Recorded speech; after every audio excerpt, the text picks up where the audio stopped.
Hugh has been cooking quality meats.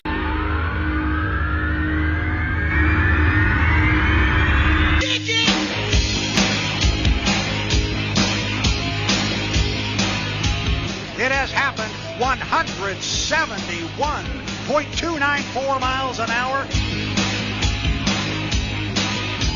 You wake up late for school, man, you don't want to go. You ask your mom, please, but she still says no. You missed 2 classes and no homework. But your teacher preaches class like you're some kind of jerk. You gotta fight for your right to party.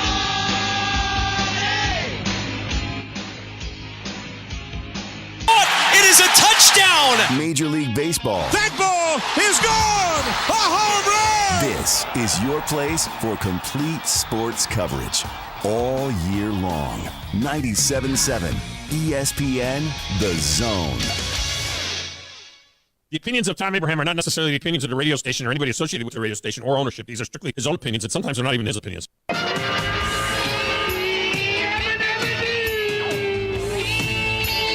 you get me a little typeset? Now, funny how? I mean, funny like I'm a clown, I amuse you?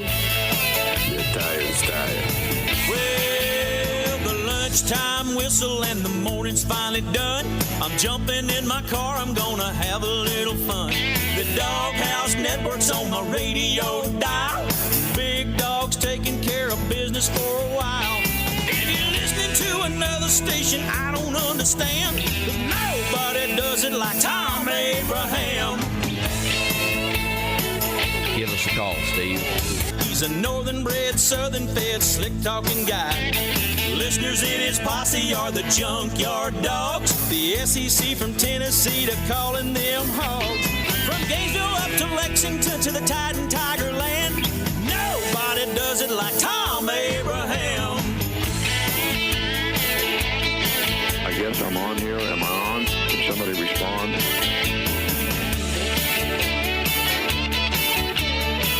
It must be Wednesday. I called it hump day. Wait. Uh-oh. Guess what day? Wait. I've been waiting for that to fire for 24 hours. I mean, what, are you kidding me? Wait. Welcome to Throwback Thursday here in the Doghouse. We have... It must be Wednesday. It's not Wednesday. It's Throwback Thursday.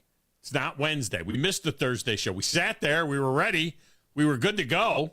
We just kind of hung out, at the ballpark, at the old ballpark. I was glad to be at the ballpark. That was fun. And, we just kind of waited and waited and waited.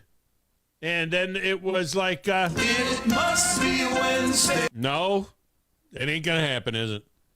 It wasn't going to happen. And so maybe we just need to throw back to hump day.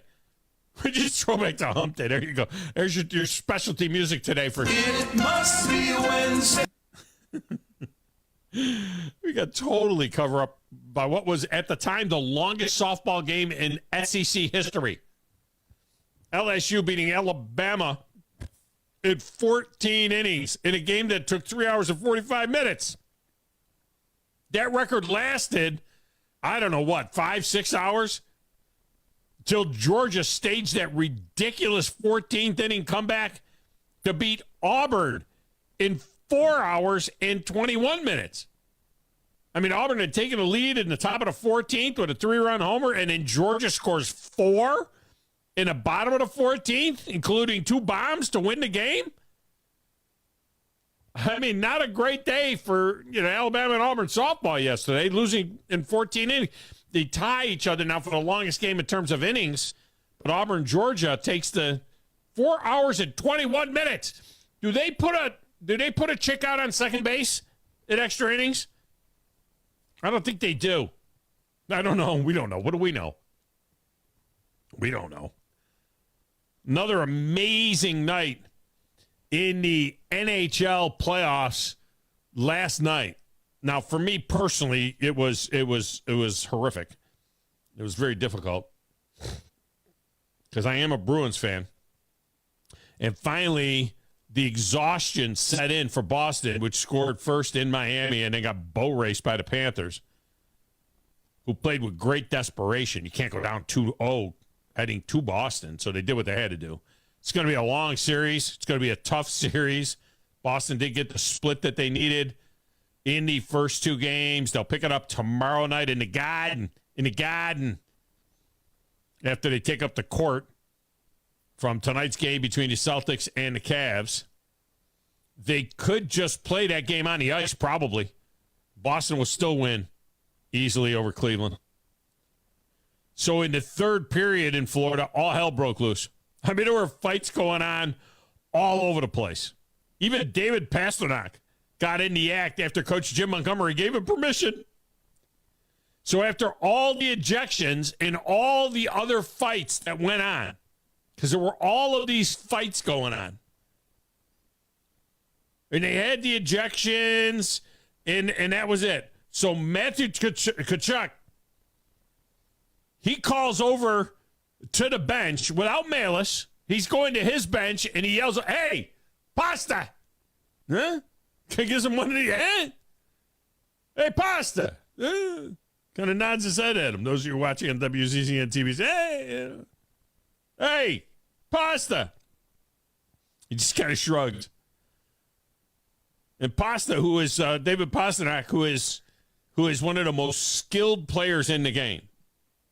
I mean, don't need anything happen in that guy's hands.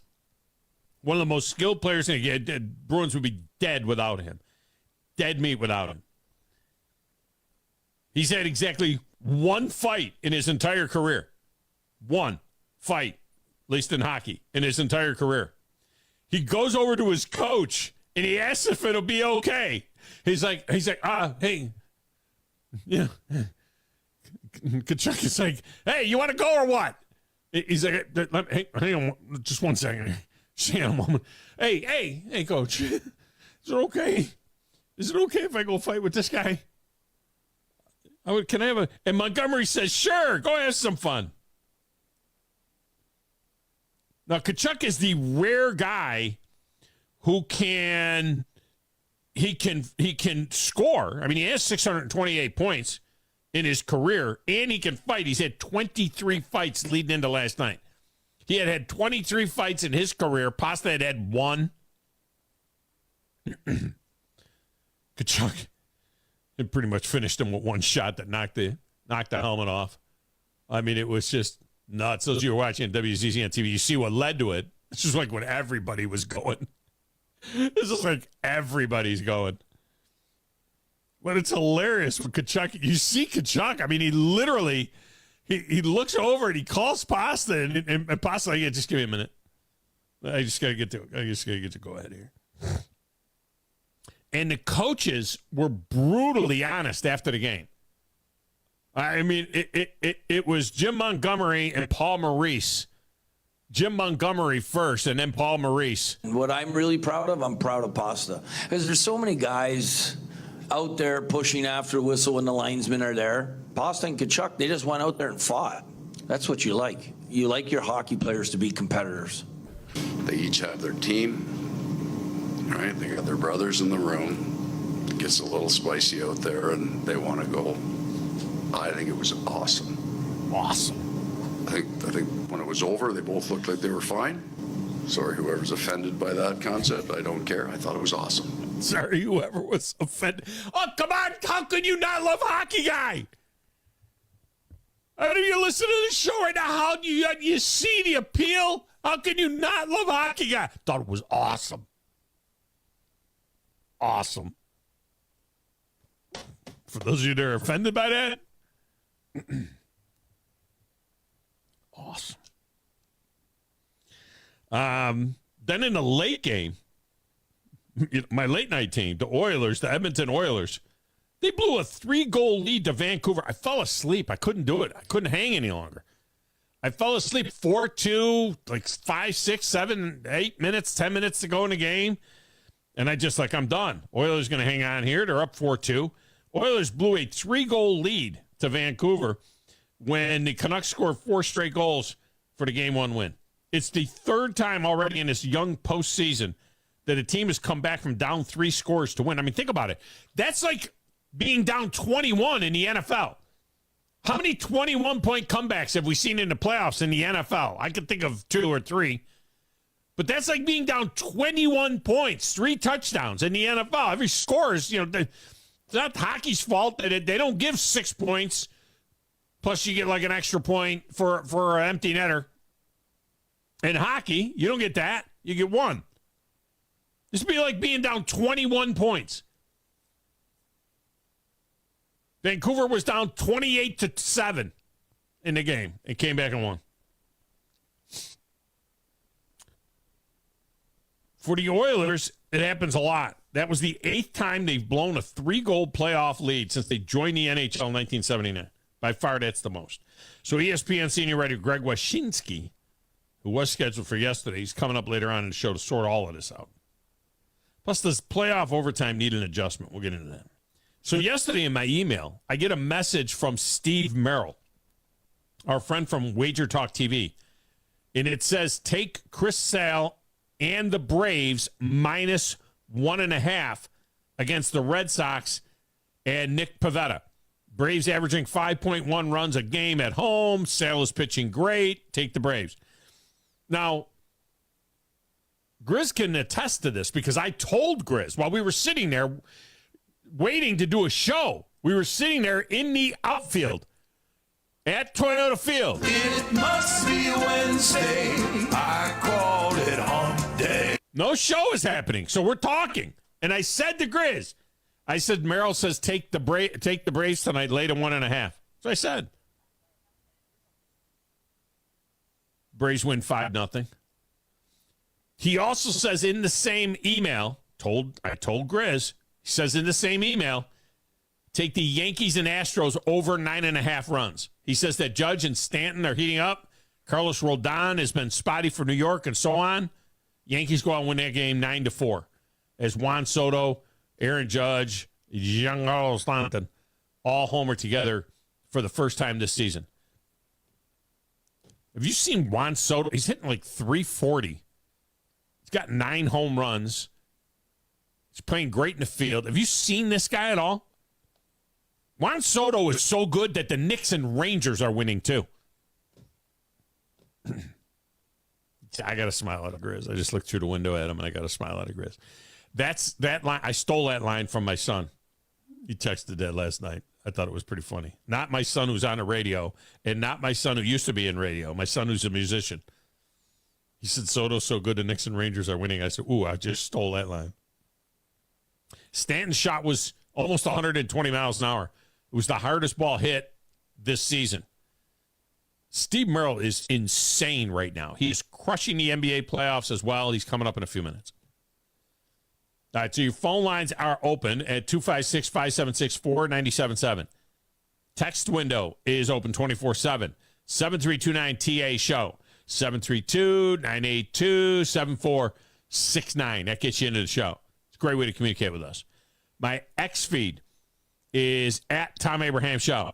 The station's feed is at 97.7 ESPN. You can watch the show there.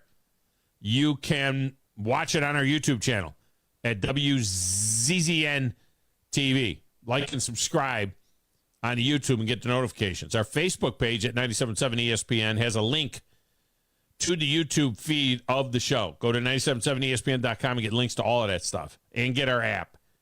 You need to have the app, so you got the link to Zone 2, 3, 4, and 5 as well. All our alternate streaming channels for more great programming. And get the Talk Radio WZZN app as well. You got room on your phone for it. Get the thing. There's more great action there. That's where the Trash Pandas are. And they're on the air at 97.7-2, our HD signal as well. That's an over-the-air HD signal. Totally separate radio station. Talk Radio WZZN.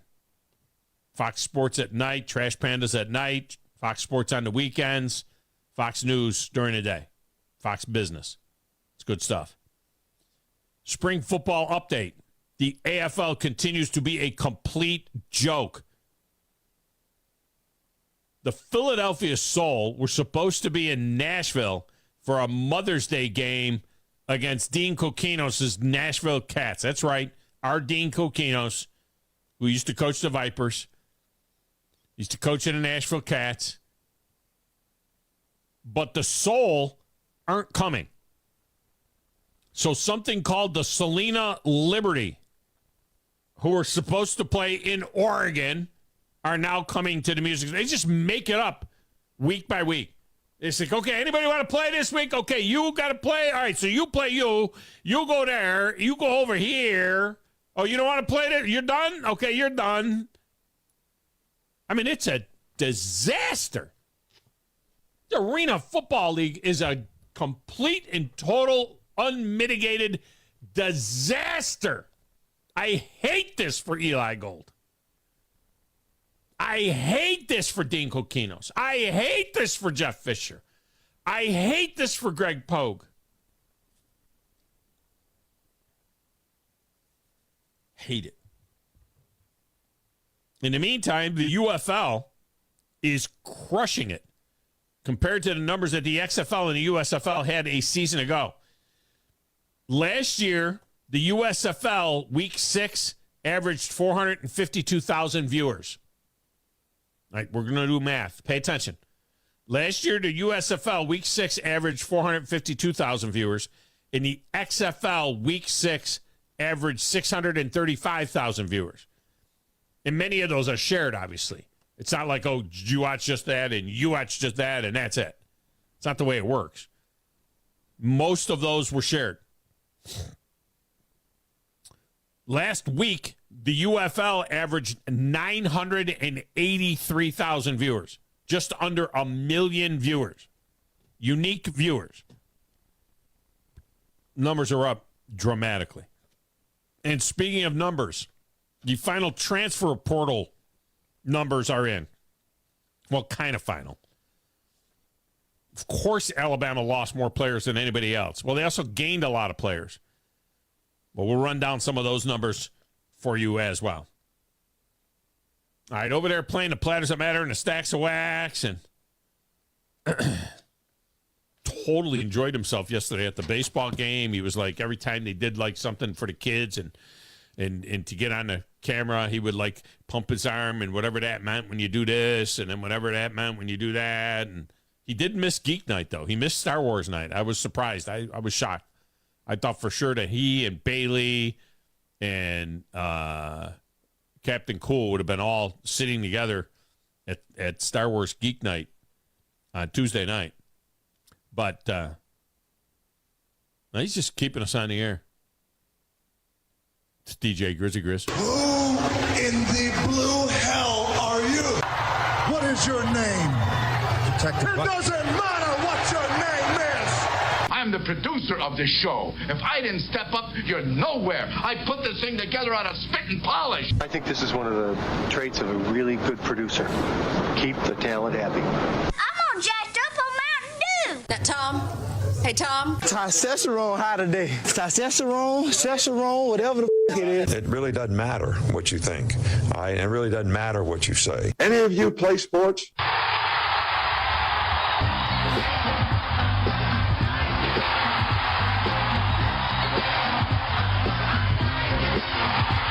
Hey, Grizzalicious, how you doing over there? I'm doing all right, man. Yeah, no, the Braves take 2 from the Red Sox. Marcell Ozuna's leading the league in home runs, RBIs, and he's leading over your Juan Soto in on-base plus slugging percentage.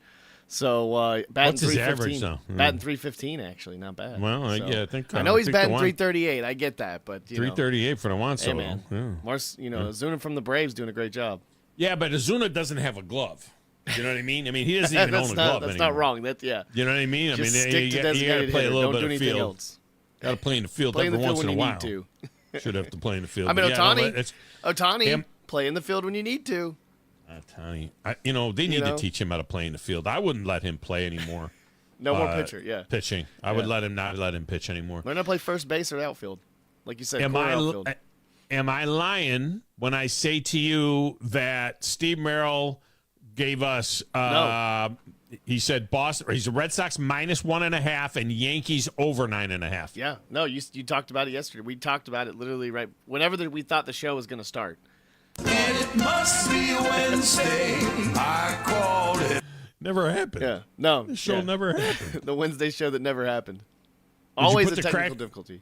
What's up? No, we didn't have a technical difficulty. No, we had a always chick something. softball difficulty is what we had.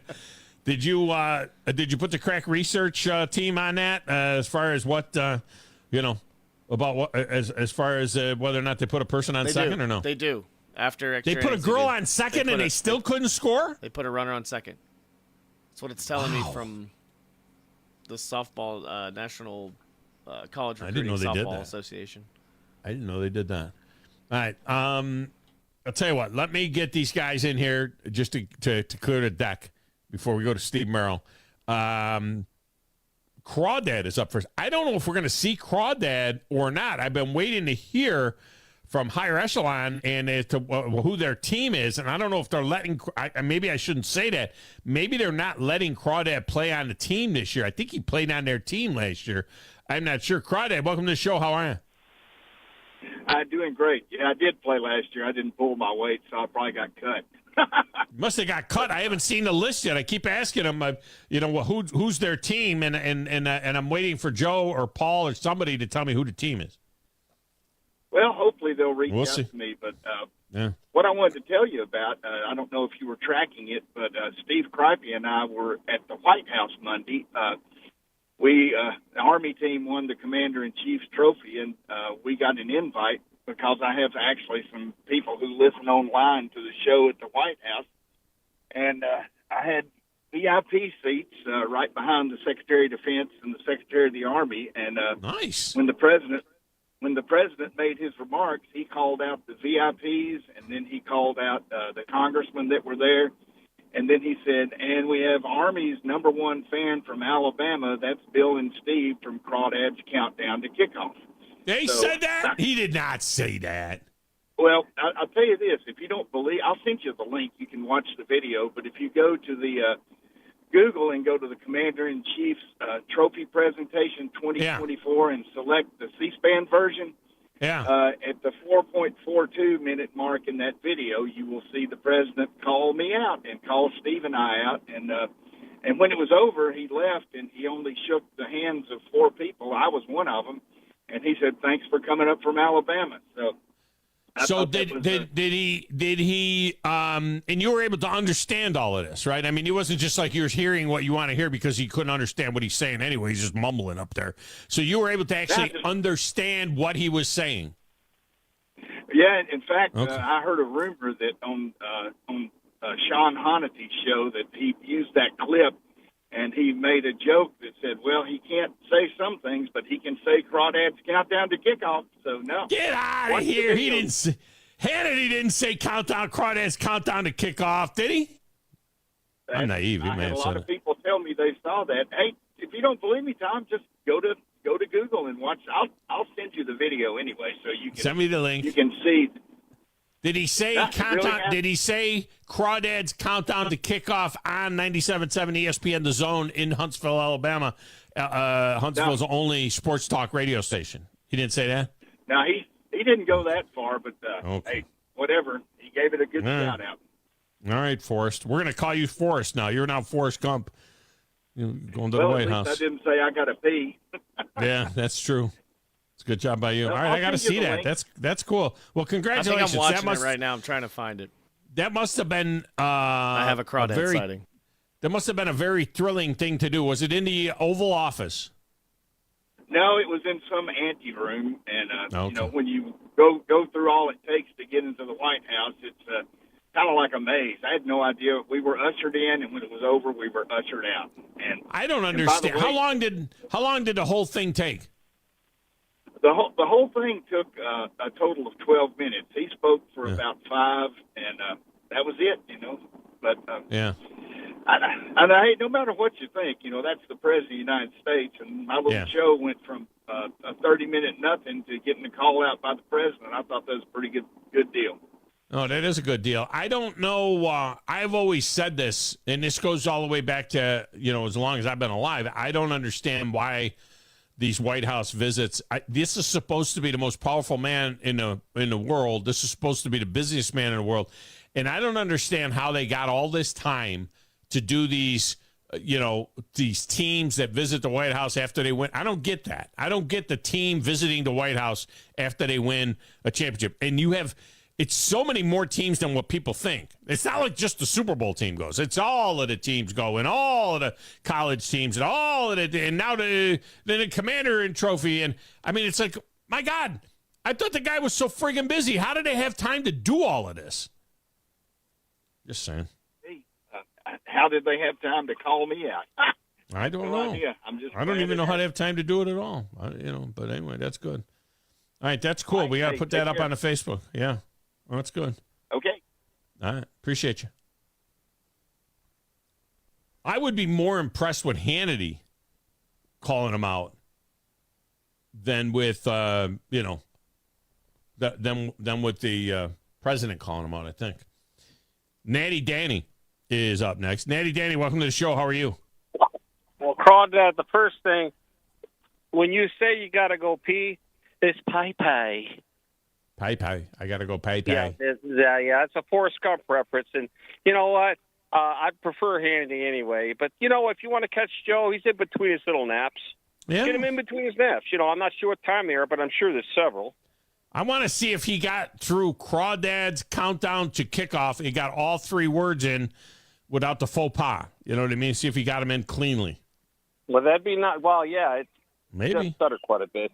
Hey, listen, speaking of hockey, listen, my man, that's the only sport, let's say that they played, let's say Boston and Florida played a couple days ago, right? Here's the deal. Mm-hmm. They got mad at each other, little cheap shots and everything, and they say, I'll get you next game and everything. So what happens is the only thing is only sports, teams in sport, before the puck is dropped, if you're next to the guy, you're going to start going at it. You both look at each other, hey, you want to go? So that's called etiquette. There's etiquette in hockey, man. Even within the fight itself, because later Jim Montgomery talked about in that fight, Tkachuk, he landed a couple of shots on Pasta after Pasta was on the ice. You don't do that. There's a code. You know what I mean? When the guy is down, he's down. You don't punch the guy when he's on the ice. That's what kind of fight. These aren't fights like jumping on a guy's back These are man-to-man, face-to-face, and when you're subdued, you're subdued. You don't keep punching the guy when he's down. There's no jumping in hockey. I'll tell you that. Well, you know as well as I do. And, I'm telling you, nothing better. Speaking of hockey, I just got back. I did a little, it's been since a very long time ago, Siesta Key, Florida. And I did not realize I was hanging out there having a good time and knocking out some cold ones and doing the beach thing. And I did not realize that, when I was a kid, I used to go there. Gordie Howe, that was his favorite hangout, Siesta Key Beach, and he liked to snorkel. I had no idea. He probably fought with the fish. You go down there and just club some fish over the head, Oh, yeah, And so I didn't get a chance. All these years I was there ever since a kid till not now, at my age. I was there a lot of times, and I didn't realize that. But anyway, It's supposed to be the third best beach in the world. It has the coolest sand. It's never hot, Tom. When you walk on, it's never hot. So, very cool. With that said, I'm excited. I was supposed to play today and practice a little bit, but rain shut me down. It's beautiful this afternoon. It's nice this afternoon. It's going to be great now the rest of the day. Yeah, well, then, Mama's got a list, and, I got responsibilities, but, even when you're retired, you know what I'm saying? I hear you. I feel you. I got to cut the grass later. I got people coming this weekend for Mother's Day, and I got my parents flying in tomorrow morning, and I got to get out there and cut the grass about 4 or 5 o'clock when I get done with my work. That's right, because, by then it's dried up. But listen, don't forget to prepare for Monday. I'll bring a little something. I got it all set up in the room, so. I'll be there. All right, man. I got that something for you. All right. Catch you Appreciate later. you. See you. All right, so we think we have found the audio. Oh, I found it. Now, we think we have found it. For all we know, it's doctored and altered. We don't know. Just like in the Forrest Gump, It could be, that doesn't matter. It could be, I don't trust the government. You know what I mean? It could be altered. It could be doctored. This is, like in Forrest Gump, this could be CGI. We don't know what this is. We don't know really. Did Forrest Gump really meet Lyndon B. Johnson, or was it somebody else? We don't know. You do see Crawdad in the video. It doesn't look altered, but we don't know. Okay, so let's hear Joe Biden, what he had to say about the countdown to kickoff. Here we go. Join Bromwich football's biggest fans, Bill and Steve of the radio show Crawdad's Countdown to Kickoff. Wow, and they got some love. Got a lot of it, yeah. Well, thanks for making a trip from Alabama. He laughs. Finally have. No, I don't care who else you say. All right, that's good. Grizz, if you can clip that and send it to me, because I will definitely have fun with that. Let's get a break. When we come back, that's amazing. That is really cool. I got to say something. That's really cool. That's good, Crawdad's countdown to kickoff. Joe Biden. Shout out Crawdad's countdown to kickoff. That is great. All right, when we get back, Steve Merril, our friend from WagerTalk TV. We'll see if we can top that next, right here on 97.7 ESPN, The Zone.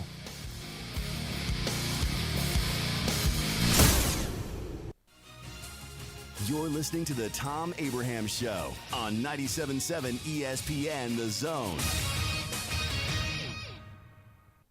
What if I told you that Bigfoot is real and that he's making the best donuts you've ever had? Come see for yourself at Bigfoot's Little Donuts. Come in and order from over 50 flavors, all made hot and delicious. Ranked in the top 100 donut shops in the nation by Yelp. Bigfoot Little Donuts. Order in store or online at bigfootslittledonuts.com for pickup or delivery from Grub South or DoorDash. South Parkway, Huntsville, and County Line Road, Madison. Bigfoot's Little Donuts.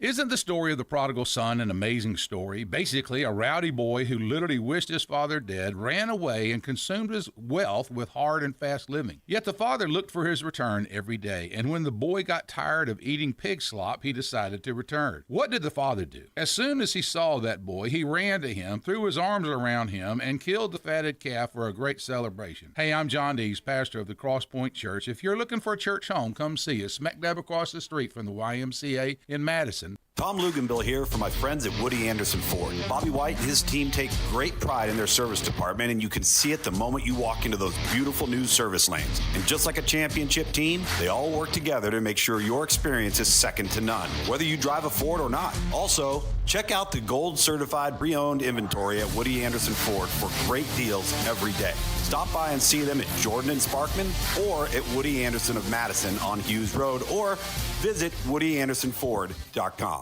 Are you tired of chasing a roofing contractor to show up on time or even show up at all?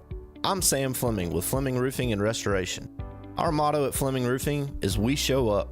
Our goal at Fleming Roofing is to provide the reliable customer service that you deserve, and we have the resources to meet all of your roofing needs: residential, commercial, industrial, replacement, or repairs. We are manufacturer certified for roof coatings, single-ply membranes, and asphalt shingles.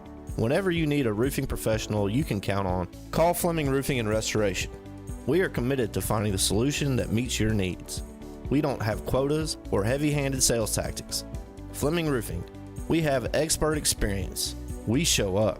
Free estimates, residential, commercial, industrial, replacement, or repairs. Check us out at FlemingHSV.com. FlemingHSV.com.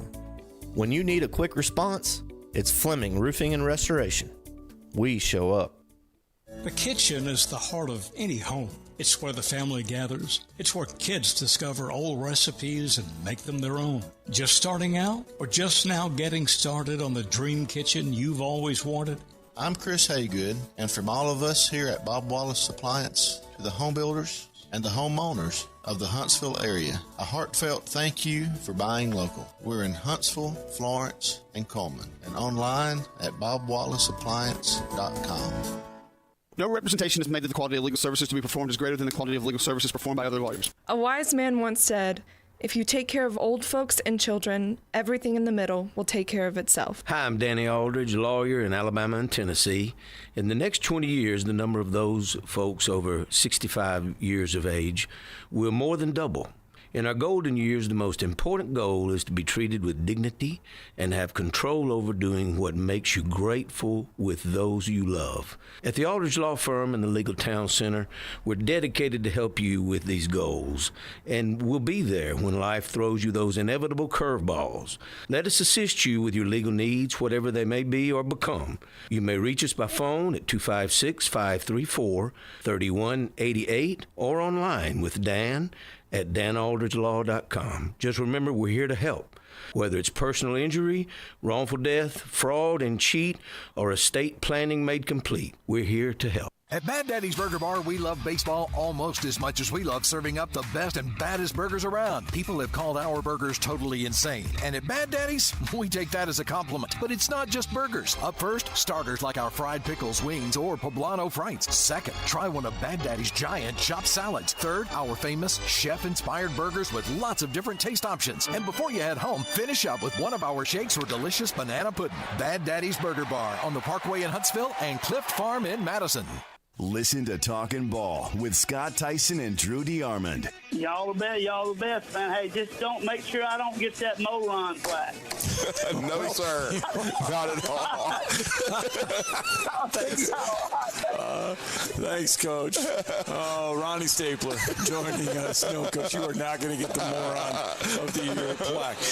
Every weekday morning, wake up with Scott and Drew. It's Talkin' Ball on 97.7 The Zone. Our steady diet consists of food and football, and occasionally some baseball and hoops. Did you eat a lot of paint chips when you were a kid?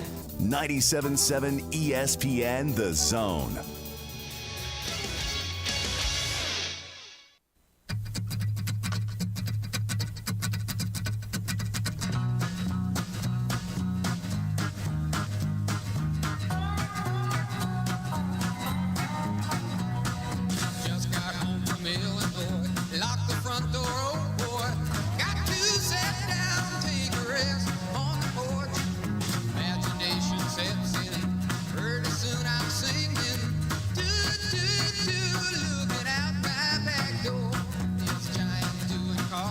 So today for Throwback Thursday, we're using music from 1970, specifically 1970, because of our poll question earlier in the week, or our question that we had earlier in the week for the golf foursome at the charity event.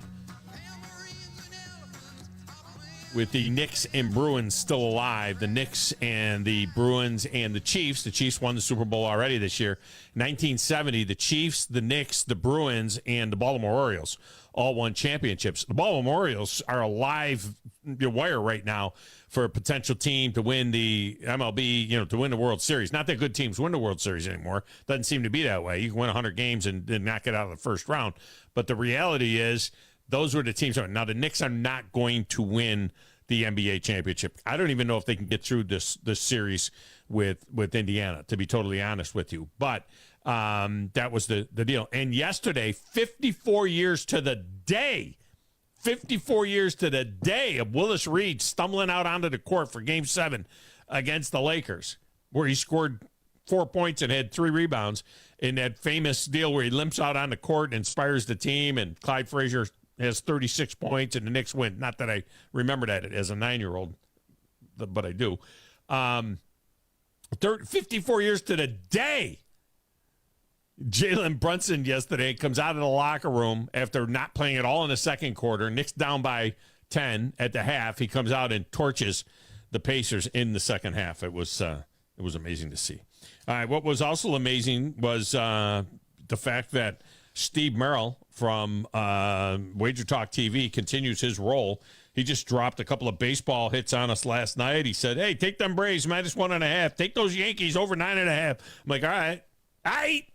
I showed it to Grizz. I showed it to him at the ballpark. I didn't tell you guys. I showed Grizz at the ballpark. I says, this is what Merril is saying. And sure enough, it happened. And he joins us now on the Neighbors Wealth Management Hotline. Steve, welcome to the show. How are you?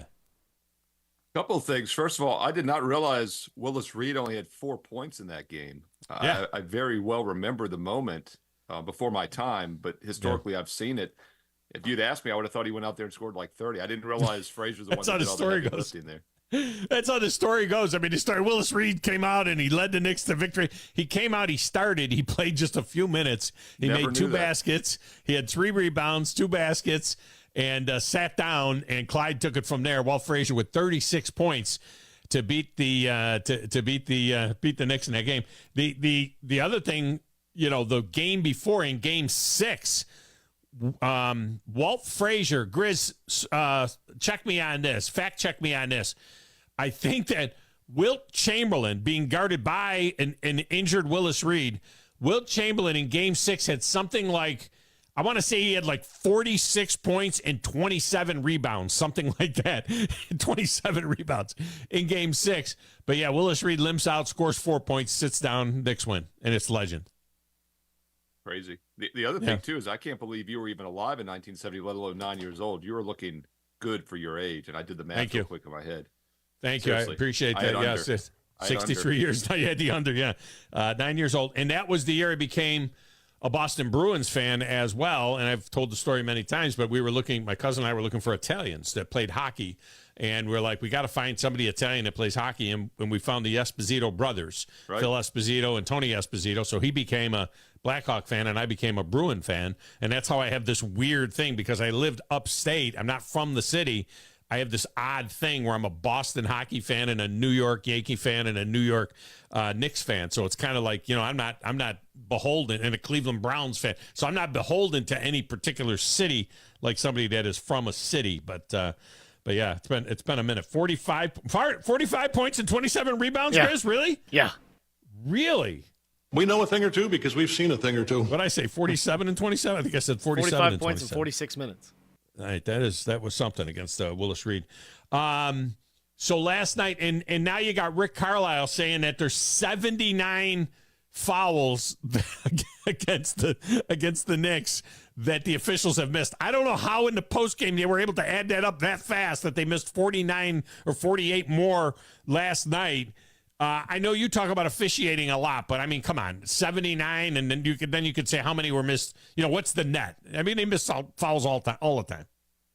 Well, we joke a lot. I mean, I somewhat joke about the NBA, how they don't want a 4-game series, the fixes in, and all of this. But a couple years ago, it became a little more clear to me. These officials get a review after every game on calls they miss, but more importantly, they get a memo on what the league wants to see them focusing more on, like saying, and for example, if they want the Lakers to go farther and LeBron's being held, they'll be like, watch the holding down low. They won't say, no, watch LeBron being held, but they'll say, watch the hand checking, watch the holding. And you got to imagine, after the way these first 2 games have gone and now going back to Indiana, that the Pacers are going to probably get some favorable calls. And what's interesting is we have another series tomorrow night in which the Nuggets are surprisingly down 0-2, although they've been thoroughly outplayed in the 2 games. But once again, you got to wonder if Minnesota's going to get away with just kind of playing football out there. But it is on their home court. But Indiana being at home is in a very strong bounce-back spot for Game 3. And, I would expect the Nuggets to probably get more calls tomorrow on Friday as well. Maybe, but according to Carlisle, the NBA, the spot where he went over the line, I think he was okay up until the point where he said about the big city teams, about the big market team. Because what he's implying then is that the fix is in. If he's going to say that the big market team, they want the big market team to win. So, but I don't know that that's always the case. I don't even know if that's the case at all in the NBA. I mean, look at the teams that are alive, especially in the West. I mean, it's not like we're looking at a bunch of, if it's OKC, I was talking to a buddy of mine from TNT yesterday. If it's OKC and Minnesota in the Western Final, those guys are going to die on a vine with that series. Well, I think the one thing they got going for them is Anthony Edwards, because, obviously they had Denver last year. Jokic was a big star, but Anthony Edwards is kind of, everyone's talking about him now. So they might be okay with Minnesota just for that reason, because of the star power. And let's get it, clear once again. I don't think the NBA is fixing games. I don't think they're even really influencing them that much, but I do think they give the officials reviews after every game, which can dictate the next game. And that's why the zigzag, the bounce backs, that's how I handicap the NBA playoffs. And let's even say they want New York to win. They probably don't want a 4-game sweep, because now that there's just 2 games in each, 2 series in each conference, that's a lot of days with no games, right? They only had one last night. So if they're going to let Indiana sneak in and get a game, you got to figure it's going to be tomorrow night on Game 3. Yeah, I don't like the term let, but, I think Indiana wins the game anyway. I mean, the Knicks are so banged up. There's a good case to make. I haven't seen what the line is yet. There's a good case to make that Indiana should be a 3 or 4 point favorite, in that game anyway. And then we'll see where it goes. Certainly, though, you would think that in the cockles of their hearts, deep down, they don't want Indiana-Cleveland in the East Final, especially if you end up with Minnesota and OKC, in the West. They want New York and Boston for the first time since 1974, it would be. That would be spectacular, especially with the specter and the possibility. Can you imagine if the Rangers and the Bruins and the Celtics and the Knicks were both meeting and they were going back and forth between the Garden and the Garden? I mean, it would be what a deal that would be for for a couple of weeks. Well, the Knicks are now minus 350 to win the series, so they're about a 78% chance to win the series now. Boston is 1-80, take back 20-1, so you're talking about 60-1 true odds that Cleveland comes back and wins down 0-1. They're 13.5-point dog tonight. I do think if Cleveland's going to cover, I'm not going to say they're going to win tonight like Miami did, but if they're going to cover a game in this series, obviously back at home in Game 3 this weekend down 0-2 maybe, but I do think Cleveland has a chance of plus 13.5 tonight. We saw the Celtics last year lose 3 of the 4 home games against Miami when they lost the Eastern Conference Finals. We saw them lose 1 of the 3 home games to Miami last round, and it was Game 2. Boston only loses when Boston doesn't come focused, and maybe they can't take their foot off the gas tonight. So I think Cleveland has a chance to hang within the spread. I'm not calling for the upset, though. And Dallas is back, beat up as well. Kluber's out.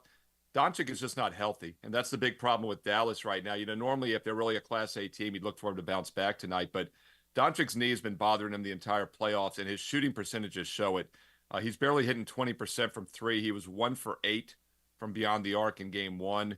And that's the big concern with Dallas. I was looking at the over in that game, over 218, and I would still lean that way. But his health and shooting percentage is a major concern as a Mavericks fan or an over better. I was surprised a little bit that you laid off Knicks and Pacers last night on the total. I thought maybe you would go for the over there. You did a couple of nights ago. In Game 1, you went with the over. It took a minute to get it there. Eventually, they did get it there, and I know they moved it up a little bit.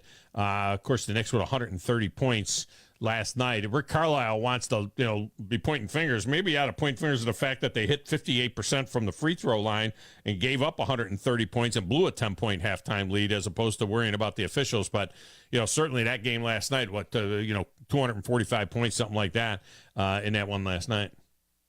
Yeah, I really like the over in Game 1. It was a strong client best bet on Monday night. And one of the reasons I liked it was if you looked at the regular season meetings, the totals were about 20 points higher on average. And that's one of the reasons I do lean over in the Oklahoma City game tonight on Tuesday, or Game 2 tonight on Thursday, is because the regular season meetings were about 20 points higher in the totals as well. But I also do a mathematical rescore based on the pace, and that Indiana-New York Game 1 actually came out to 217 on the rescore. So that's why I laid off the over in Game 2. And the only reason Game 1 and 2 soared over the total is because, like you said, there was lights-out shooting. Both teams shot 52% or better in both games. Both teams shot in the mid-40s from three-point range last night. So, yeah, when you're going to get shooting percentages like that, the over is going to be an easy winner. But the pace isn't necessarily as fast as you would think, and we often do see a regression. And also when teams really play offensively like that, the opposing teams, which would be both teams in this case, focus more on defense in the following games. So, I could see a game come back down to earth, especially if Indiana cracks down. The problem is Indiana likes to play fast. New York is the slowest team in the league, so you have a complete contrast of styles. And as we've seen in the regular season, that the Knicks do play up-tempo with Indiana, and we've seen it in the first 2 games. And you would think Indiana at home in Game 3 tomorrow would dictate tempo again. So that's why it is difficult not to play the over in this series. Steve Merril with us from WagerTalk. And Steve, when we look at the baseball, well, first of all, before we finish on the basketball, I haven't gone back now and looked at all of it. What are you running percentage-wise right now on the NBA? Because you got to be in the high 70s, I would think, percentage-wise right now. Yeah, it's funny. I don't pay a lot of attention to it either. I think the NBA playoffs are definitely over 70% still. I know it's still number 1 overall this year at WagerTalk in Units 1. Mm-hmm. Units 1 is really what I look at, obviously, because, with baseball, for example, If we're playing underdogs, plus money, you can win less than 50% and make money. But the NBA playoffs have been fantastic, over 70%. Units won this year, number one in the NBA, and number one all time in the history of the website at WagerTalk.com. Units won in the NBA. So I keep saying it. I've been doing this for 30 years, and I think the NBA playoffs are the most consistent moneymaker year in and year out, and it's proven it once again. Yeah, you've been all over it. And, of course, last night, give us a couple of baseball games that you really liked, and certainly they hit. The Braves winning 5-0 as a -1.5, and the Yankees-Astros going over to 9.5 runs easily. I think that Soto and I think Soto, Judge, and Stanton went over 9.5 by themselves. Is basically about the way that thing happened. What did you like about the Braves, though, going into that thing last night? Well, first, we'll talk about the Yankee game in a moment, too, because I think it's a good one to talk about. The Braves, I still think, are maybe the most consistent team. Obviously, the Dodgers and Braves offensively, probably the most potent lineups. The Braves had been struggling offensively in recent weeks. I actually gave the under out as a free play on the baseball show yesterday in that game on WagerTalk TV. But whenever I can take a Class A team in any sport in what I think is a good focus spot, we always get the look. And in baseball, I like to get those money lines down. I'd rather lay the 1.5 and get it down to like the pick'em range. And that's a thing I like to do with better offensive teams as well, like the Dodgers, Braves, because it's easier to win by margin when you have offense. And the Yankee-Houston game I thought was interesting for several reasons. I actually did a free play video. We had the over, like you said, for the client best bet, but also did a free play video on WagerTalk TV yesterday, in which I recommended the Yankees on the -1 run line. I said, I think they're going to win this game. You could actually play -160, +130, -1.5. You can always make a -1 run line by playing a half a unit on each. And they won 9-4. And this is an Astro team that you just have to continue to fade until we see otherwise. Every year in every sport, there's a team that gets a lot worse fast. We saw it with the Patriots in the NFL the last couple years. And the betting markets and the odds makers just have a tough time catching up to the fact that the Astros are 12-24 this year. Horrible. They're now -18 units. Just fading them in 36 games, you've picked up 18 units of profit. And the bullpen is way below average, and their starting pitchers, they've got 9 pitchers on the injury report right now, a couple starters out. Arrighetti, not to be confused with your guys, Dave Righetti from our youth, was not a big league pitcher, but they had to throw him last night. That's one of the reasons I like the Yankees and love the over. Yeah, I mean, it's amazing. And they'll go this afternoon. How much do you use history in as much as the odds say this is the last game between the Yankees and the Astros for this year? This is a real live rivalry. They've met a number of times, obviously, in the postseason since 2017. Having said all of that, the chances of the Yankees sweeping them 6 games, it's just, you would think that that's remote, that they can win 6 games. Is something like that, history, even play into this? Or do you strictly look at this game this afternoon when they play at 4 o'clock Central Time, 5 o'clock Eastern, and they get together? You strictly look at the matchup, or do you say odds are the Astros have to win 1 game against the Yankees this season, and you take the Astros? 44% chance the Astros win 1 game this season, because the Yankees are a -$1.30 favorite in this game today. So, the past history has nothing to do with it.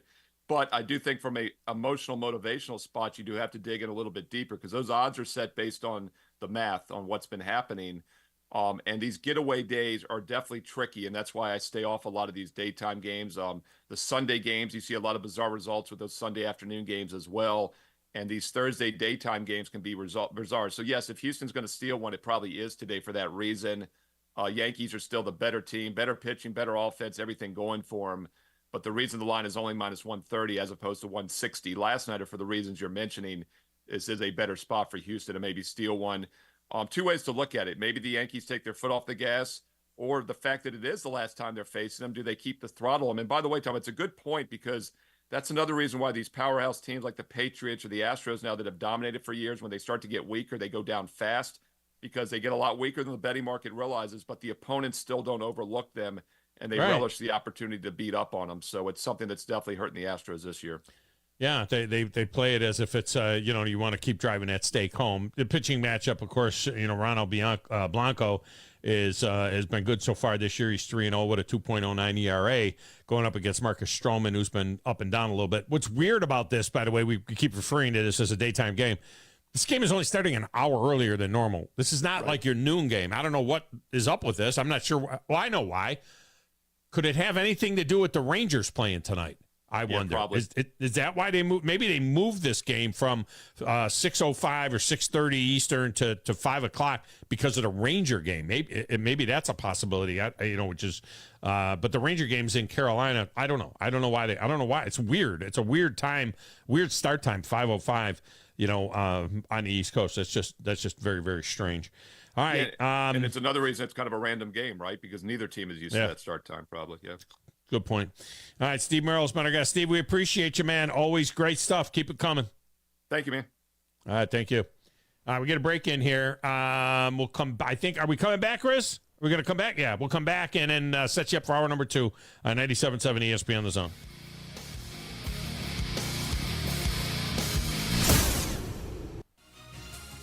You're listening to the Thom Abraham Show on 97.7 ESPN The Zone.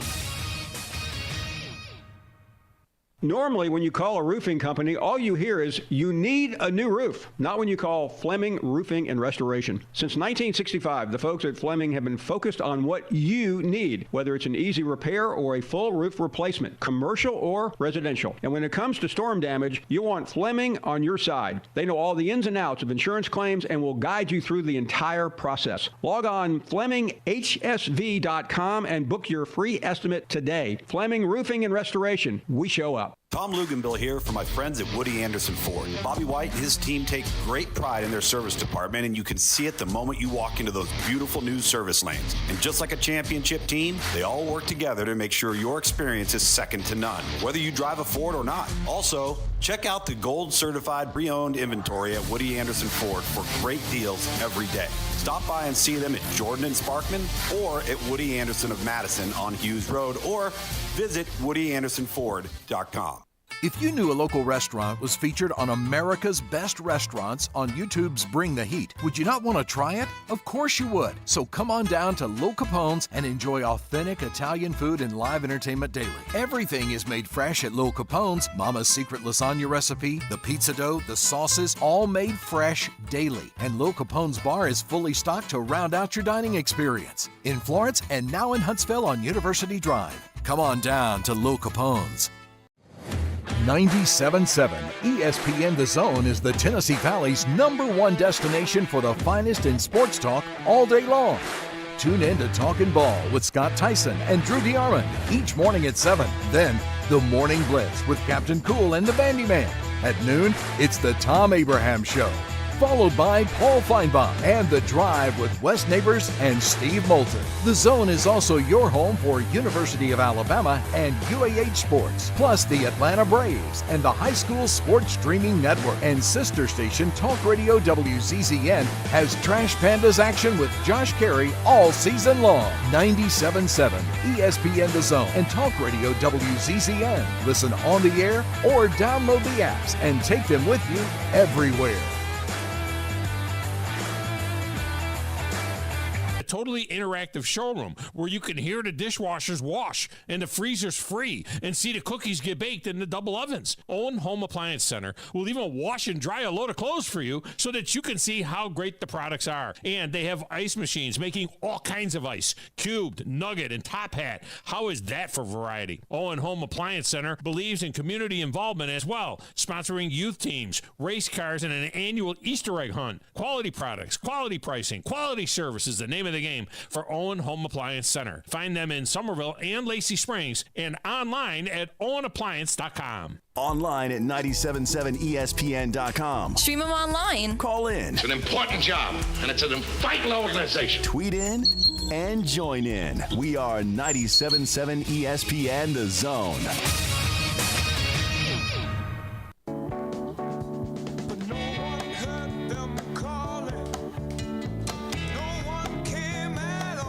Nice job by Grizz. 1970 action today. Throwback Thursday.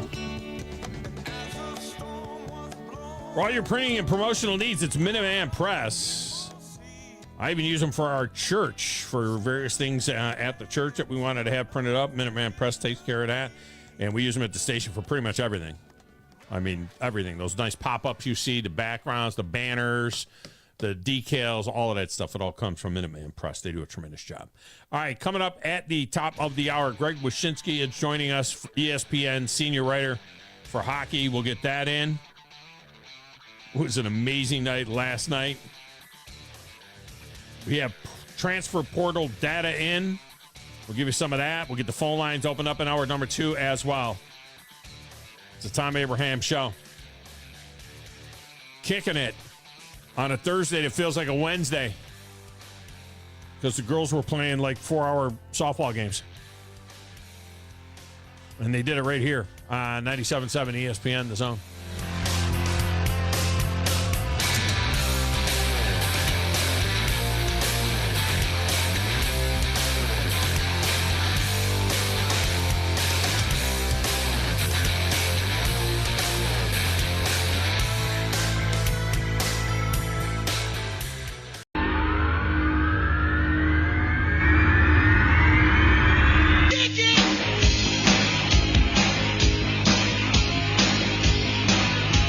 It has happened. 171.294 miles an hour.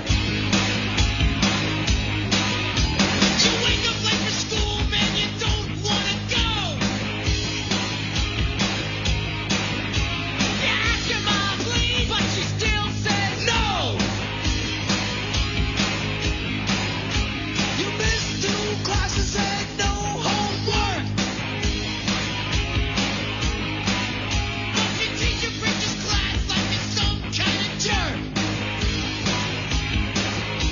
You gotta fight for your right to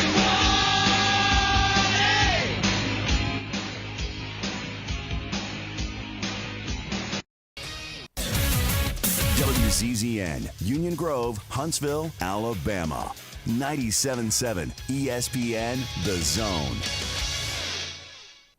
I'm attorney Gary Lackey. If you've been injured and need a lawyer right now, and pick up the phone to call, you know, one you've seen on a billboard or on TV begging for your business, do you know who you really get?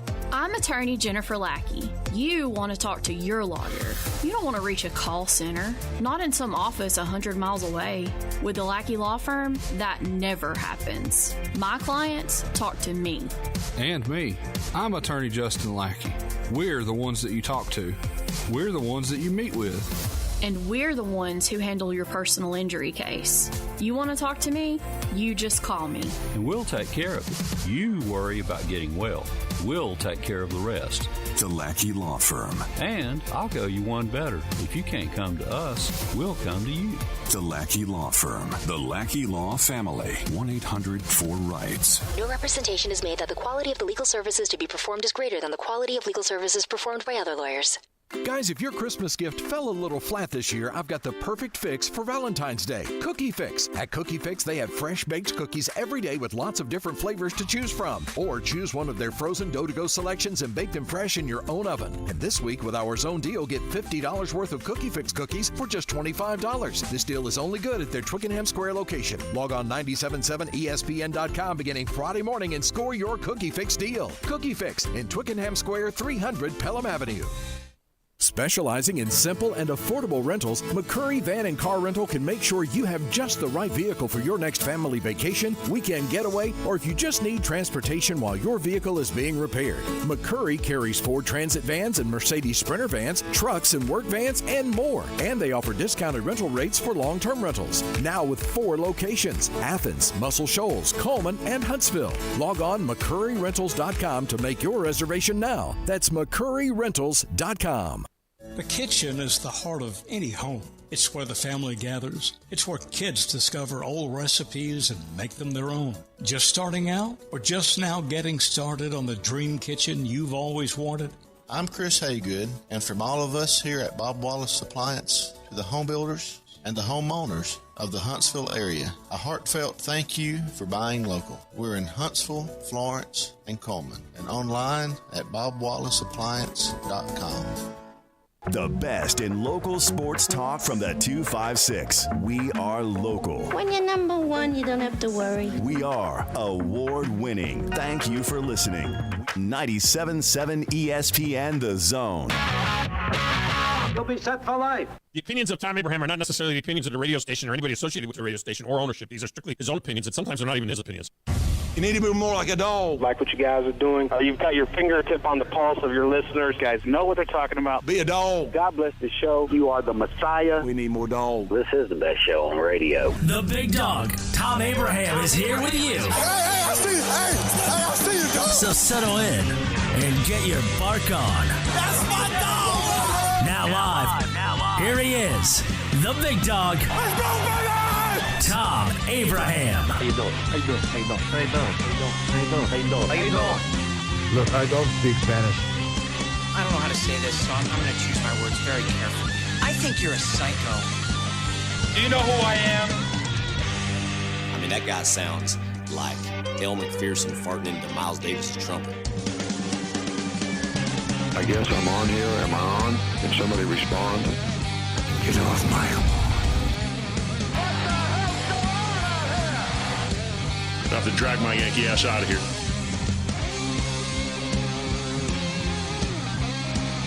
It must be Wednesday. I called it hump day. Stop it. It's not hump day. It's not Wednesday. It's not Wednesday. It feels like it's Wednesday because we got completely blacked out. The entire show got wiped out yesterday by that marathon softball game between Alabama and LSU, which was then even surpassed later on in the day by the Auburn-Georgia game, which went 4 hours and 21 minutes. And we understand they do put a chick on second base to start overtime in softball. That's weird to start extra innings. That's just odd. This segment of the show is brought to you by the service department at Woody Anderson Ford, their award-winning service department for routine checkups to keep your Ford and other brands in perfect working order. We also want to thank Woody Anderson Ford, of course, once again, for being one of our presenting sponsors for the upcoming Make-A-Wish Foundation golf tournament that's happening Monday at Cherokee Ridge. Woody Anderson Ford always stepping up with that.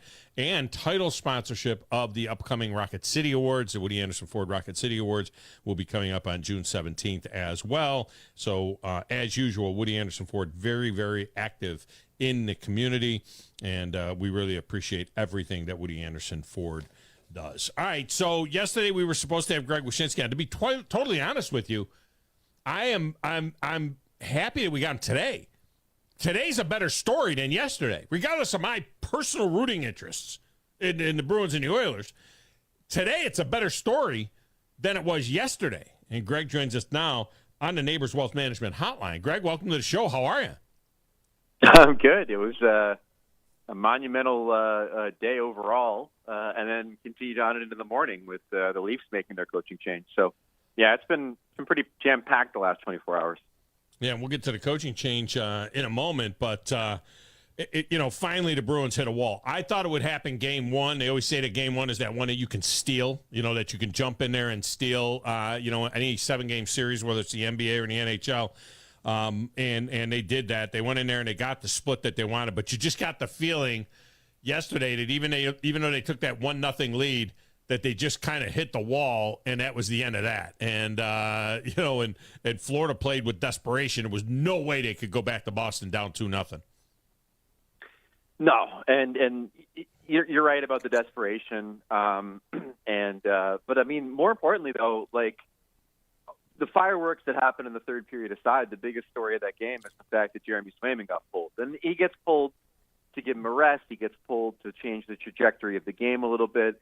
But this was a guy who was leading the MVP race coming into that game, had looked impenetrable, had people making comparisons between what he was doing and what Tim Thomas did during the Bruins' last cup run.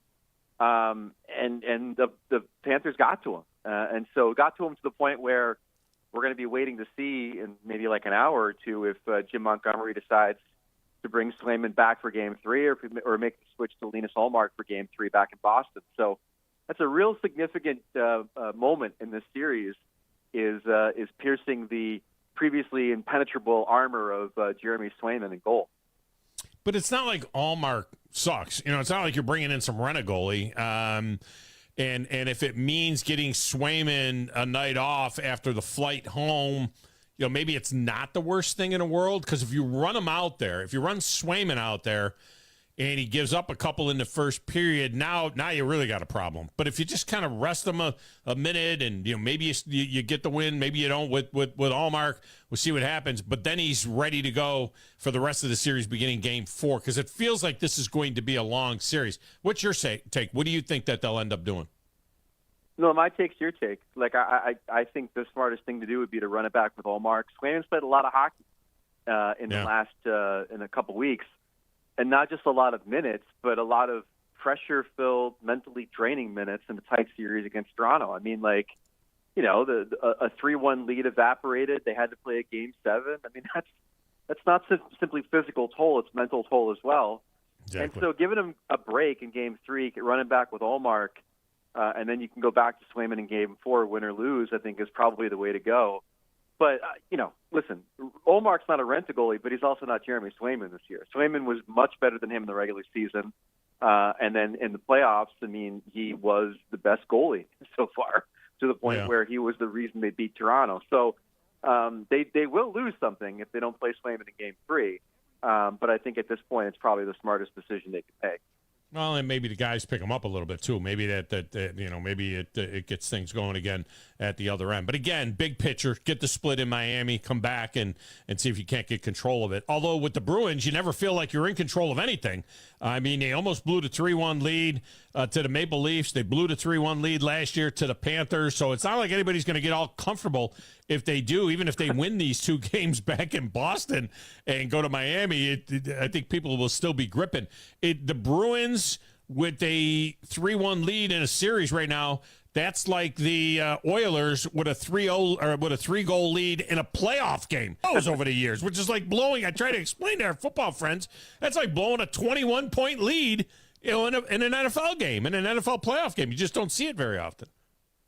You don't see it very often, and in the case of Edmonton, that was a wild swing in momentum. I kind of felt like they'd lose Game 1, to be honest with you. Like, going from a series against LA, where the only thing that we know about the Oilers is that they could beat the Kings in the playoffs, they were not scared in any way of that series. I think they knew that they had that thing won even before they stepped on the ice. To going into Vancouver, where it's a chaotic atmosphere, you're playing against a team that plays a real tight defensive style when it needs to, and also a team that I think has a bit more firepower than the Kings do. It was going to be an adjustment, and you factor in Skinner not having a good game. You factor in McDavid not having a shot on goal for the first time in his playoff career. It was kind of a problematic night for them, but not one that I think is unrecoverable. Why are we seeing these 3-goal comebacks? There's been 3. We're not even into the, we're not even halfway through the second round. We have seen 3 already, 3-goal comebacks. It's great for hockey. I mean, it's great for the interest in the game, even though I couldn't make it last night. I'll be honest with you, man. I don't know how you do it. I mean, you're on the East Coast. For me in the Central Time Zone, there was about 8-9 minutes to go in the game, and I felt like it was in hand for Edmonton, and I crashed. And when I got up and I saw 5-4, I'm like, you got to be kidding me. But this is the 3rd time already in this playoff that we have seen a team come back from down 3 to win. And, is it dumb luck, or is it something you can attribute to the style of the game these days? Style of the game these days. It's an offensive league. It's a special teams playoff. The teams that had the highest combined power play and penalty kill percentage in the first round, the top 8 teams in that category all advanced. So, so far the playoffs are, being won on the power play. You have teams that are dynamic offensively, like Colorado, for example. And, goaltending sucks these days. Let's be honest. You can count on one hand the number of teams that have a dependable goalie. And in the case of a guy like Jake Ottinger for Dallas, he suffered the same fate as Connor Hellebuck did in the Winnipeg series against the Avalanche, wherein really good goalies get exposed by really good offensive teams. Yeah, no doubt about it. Greg Wyshynski with us here. No, that's not Jeremy Renner. Those of you that are looking at the Greg Wyshynski picture on WZZN TV and the video version of the show there. That particular picture that our producer uses to put up of Greg during the broadcast, I get a Jeremy Renner feel from that picture, Greg. I don't know why. I'm just saying that's what you look like in there. It's I mean, listen, I'll take it as many Not times bad. I get. I was going to use Joel Hodgson, but what's his name? Hodgson? Hodgson, yeah. So I was going to use that, but I refrained. It's to Jeremy. Am I lying, Grizz? Does he not look a little bit like Jeremy Renner? Yeah, he does a little bit, yeah. That smile? Yeah, you're right. You're like a young one. Yeah, like a young Jeremy Renner. Yeah, that's not a bad thing. All right, so back to Boston and the Panthers. Last night, of course, all hell breaks loose in the third period. We have two kinds of fights in hockey. We have the organic fight that happens just because it's a grindy, tough game and guys battle in the corners, and we saw a lot of that go on. And then we have the old, hey, you want to go? Yeah, let's go. What do you think? You want to go? I was laughing so hard. Kachuk asked Pasternak if he wants to go. Pasternak, he has to ask permission. It's like, hey, Dad, is it okay? I mean, can I go out and play? I just want to make sure. Is it okay if I do that? And he gets the go-ahead from Jim Montgomery, and he looks back over at Kachuk and says, yeah, okay, I could come out. I could come out and play. And they go. A lot of people who maybe haven't been around a game very long, they're using this to poo-poo the game, and this is wrong, and so on and so forth. I understand it. I played college hockey. I get it. I don't know what your take is on it, but it certainly added some juice to last night. And it was not a fair fight, to be honest with you, with Kachuk having been in 23 fights and Pasternak won. So I mentioned this on our podcast, The Drop, today, which you can get on wherever you get your podcast if you look up NHL and ESPN. I went into it a little bit more detailed there. But in short form, I don't think you needed to apologize for liking the fight. I saw a lot of that last night. People being like, this might sound Neanderthalic, but nobody had a problem with it. Like, it was the first staged fight I can remember where literally everyone that I'm following on social media or watching on television is like, that was awesome. Like, there's no problem with that fight. We liked it. I think the fact that it was two guys that primarily score goals versus throw down gloves is the reason probably why people liked it. But it wasn't one that hockey had to apologize for. I also thought it was really cool in sort of a reality television way, like you said, that you could follow the birth and execution of that fight from them having a chat at the penalty boxes to going back to the bench to Pasternak not asking Montgomery, but probably just letting him know he's going to have a fight. No, he was asking him. He was like, Dad, can I go play? I don't think he was. You don't think he asked? Him. Oh, I thought he asked. I think these guys fight to fight. I don't think he was asking him. And so, then they have a nice fight. And what it essentially does for the Bruins is it kind of energizes them to show that their best offensive player is willing to sacrifice himself to make a statement for the team.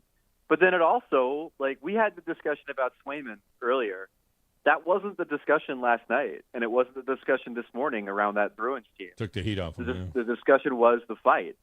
And so, part of the thing that you do as a leader in the playoffs is change the conversation. And I think what Pasternak was able to do last night was change the conversation, because the talk about that game was not losing in the way that they lost or getting slammed and chased. It was, did you see the Pasternak-Kachuk fight? And that's a brilliant tactic.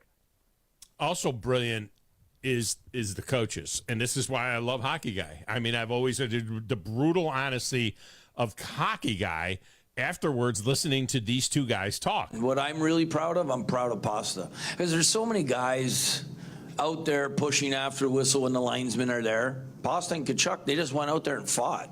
That's what you like. You like your hockey players to be competitors. They each have their team, right? They got their brothers in the room. It gets a little spicy out there, and they want to go. I think it was awesome. I think when it was over, they both looked like they were fine. Sorry, whoever's offended by that concept, I don't care. I thought it was awesome. Awesome. I love the way he said awesome. I thought it was awesome. Paul Maurice. I mean, where do you get that? In what other sport do you get that kind of brutal honesty from coaches and acknowledging the fact that, you know what, if that's offensive to you, I'm sorry, I don't care.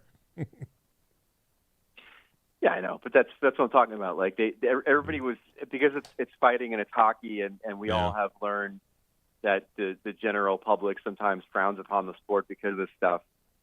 That was one with a 95% approval rating last night. There wasn't any reason to apologize for it. I thought that was really interesting. I mean, if it was, Matt Rempe and somebody, I think it's a different conversation about that fight. But because it was Pasternak and because it was Tkachuk, and because I guess we saw the genesis of it, and because the game at that point was out of hand, I don't know. It was one of those deals where nobody was really offended by it. Nobody was even concerned about, the best offensive player on the Bruins potentially breaking his hand. That's what I wanted to say. Overjoyed to see it. Yeah, well, yeah, it would have been nice if you would have had to actually hit something to break his hand. But let's say Tkachuk breaks his hand, giving Pasternak a concussion. I mean, because he took a shot. So, Pasternak comes out of that with a concussion and can't play the next game. Tkachuk has a broken hand. Who had more to lose? Because that could have been that could have been a little. That was the only thing. It was just like, okay, Pasta, do what you got to do, but by God, you need to be able to play. Who had more to lose in that fight? Because it's not like Tkachuk, you're right. He's a scorer. This guy's got 628 points in his career and 24 fights now. That's very unusual to be both of those things. I don't know if I can tell you who's had more to lose, but I will say that the depth of the Bruins has been kind of an interesting thing in this series, in the sense that in game one, it was a bunch of randos that scored goals. It was guys that you don't expect: Morgan Geekie, Brandon Carlo. They've had some rookies contribute too. So from a depth perspective, I think a lot of us expected Florida to really have the advantage. But the Bruins' depth has been sneakily good in these playoffs, to the point where it kind of makes you say, "Oh, all right, well, the lineup deficiencies we all assumed that they were going to have based on the departure of talent they had last offseason, may be mitigated by the reinforcements they have on the roster now." Greg Wyshynski with us, ESPN.com. All right, you're an ESPN guy. ESPN had the NBA last night. You're there in New York. You're going to watch these games on TV. And you were at MSG for the Rangers Hurricanes games 1 and 2. Do you have the kind of juice to pull a ticket and just run down there and catch Knicks and Pacers just because you're there? I mean, can you say, "Hey, I'm Greg Wyshynski," and get in it? Why would I want to watch a Knicks game? I hate the Knicks. I'm a Nets fan. You are a Nets fan? Are you? Well, that makes sense because you're a Devils fan. The Knicks are trash. They're a fun team, but they're trash. I would never want to. That's like asking me if I could pull a Rangers ticket. Can you? Why would I care? Yeah, but you went to the Ranger games. You went. You had to go. You had to cover them. It's my job. It's my job to go. It's your job. Yeah. It's not my job to go to the Knicks games. No. How epic would it be? Until the Nets. Basketball is dead to me until the Nets start getting first-round picks again, which ain't going to happen until 2029. How epic would it be if it was New York and Boston in both the NBA and the NHL? I mean, you have to shut the corridor down. Oh, it'd be incredible. It'd be incredible. I think what people have to realize, though, is that the worst thing that could happen that's happening to the Rangers is the Knicks doing this. The Rangers are clearly a huge story. They're probably going to win the cup. They're playing that well, right? And they have the Eastern Conference kind of setting up in a certain way for them right now, where they could win the cup this year. And if that happens, obviously, that's a huge, huge deal. It's the second time they will have won since 1940. However, within the context of New York sports, there is a tiered appreciation structure here, wherein if the Mets are ever playing for a World Series, it becomes the biggest thing in the city, because the city inherently loves the Mets more than the Yankees. It may sound stupid, but it's true. Well, it's a National League city. When the Knicks and the Rangers are both doing this thing, when the Knicks and the Rangers are both doing this thing, and the Knicks are doing what they're doing, and they're doing it the way they're doing it, where their team is extremely likable and charismatic, the Rangers are it's like a 75-25 thing in the city. That's how much the Knicks matter, and how long the wait has been for them to matter. So but the Celtics would awesome take the Rangers are doing this. More people care about the Knicks, and it's not even close.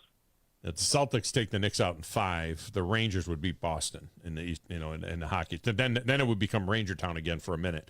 Anyway, my son got off a good line last night. We're all Yankee fans, and my 25-year-old son said Juan Soto is so good right now. He's carrying the Rangers and the Knicks as well. So I thought it was a good line. It was a good job by him. By the way, I think I agree with you. I don't think Boston beats the Rangers, but I do think Florida can beat them. You think Florida can beat the Rangers? I hope not. God, I hate the Panthers. And I was at a Panthers affiliate when I was in Florida, but I just I want an original 6 team so bad.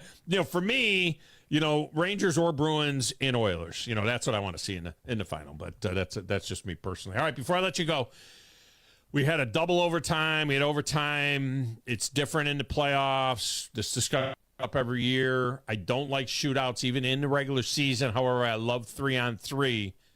Is there any discussion at all about going 3-on-3 in overtime in the playoffs, and let's end these games? Because some of these things they play so tight in overtime, and then you added that it's a playoff game.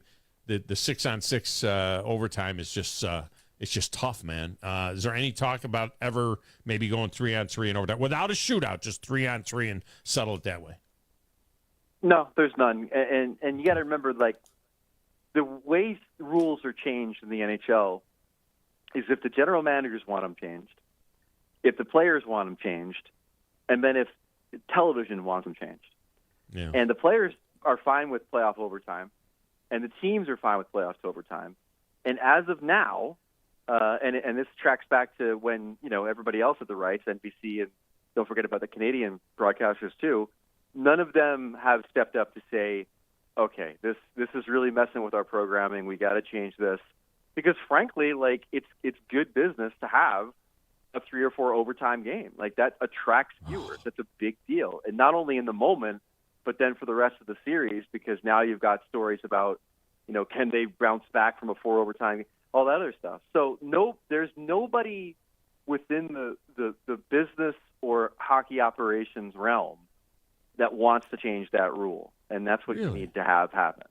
You would think the networks don't want, a game to become 2 games and then it kills the rest of their night. And I don't know, maybe it's just me. See, I have dog law. I have this thing called dog law, where if you watch a hockey game and it goes into overtime, you now have to watch it to the very end. You cannot bail. Well, I've watched this overtime. We're going to second overtime. No, you can't. I can't wait 15 more minutes for another overtime. No, you have to stay with the game all the way to the bitter end, no matter how many overtimes it goes. And it just makes for a long night, man. It can make for a long night. It does, and in certain situations, it does, present some pretty big problems scheduling-wise. Like, I remember when NBC had the rights, and they would go, like, hockey into the Belmont, right? Like, right. You can't delay the horse race, so you got to figure out something there if the game goes to overtime. But, I mean, I think the way that the landscape has changed, not only the multiple cable channels that everybody has, but also streaming, like, there are ways for you to still watch the thing that might be preempted if 2 teams are going into a third overtime. Yeah. All right. Always a pleasure. Greg Wyshynski, young Jeremy Renner, lookalike, doppelganger, whatever that word is. Always good. He's the best when it comes to the NHL. I've been listening to him. I first heard him over 10, 12 years ago, something like that. I don't know. He was the Puck Daddy podcast, and I used to hear him on the radio, and he was always the Puck Daddy.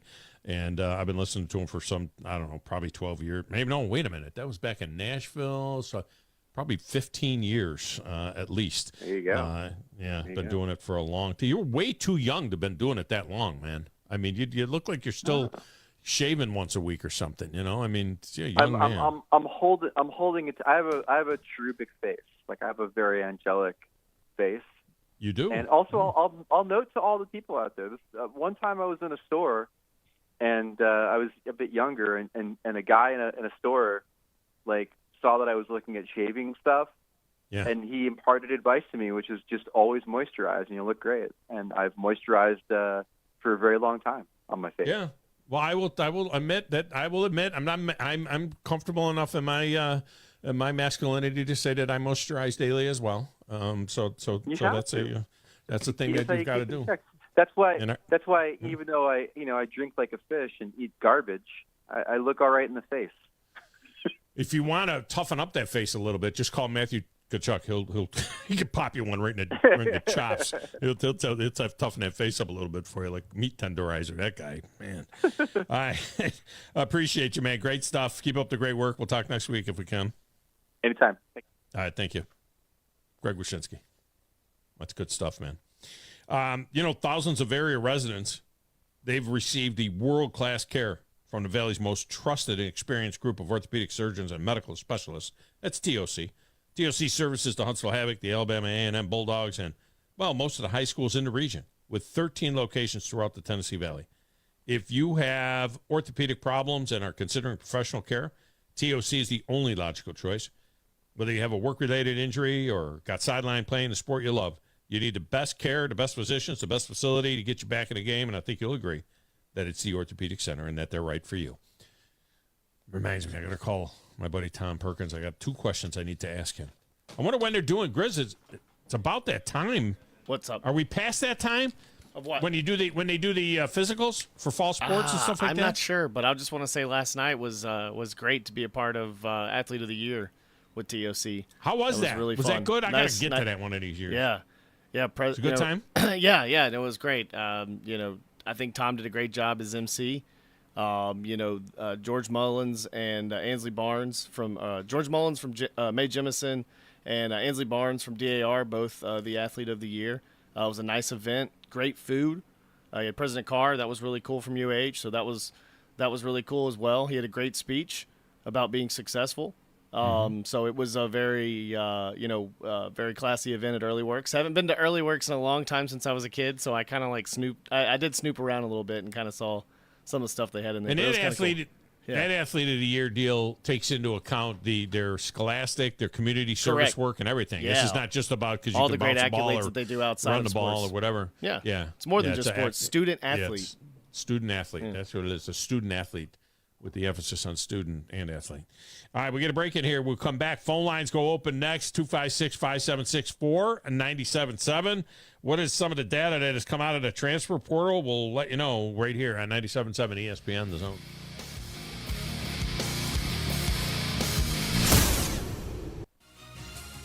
You're listening to the Thom Abraham Show on 97.7 ESPN, The Zone.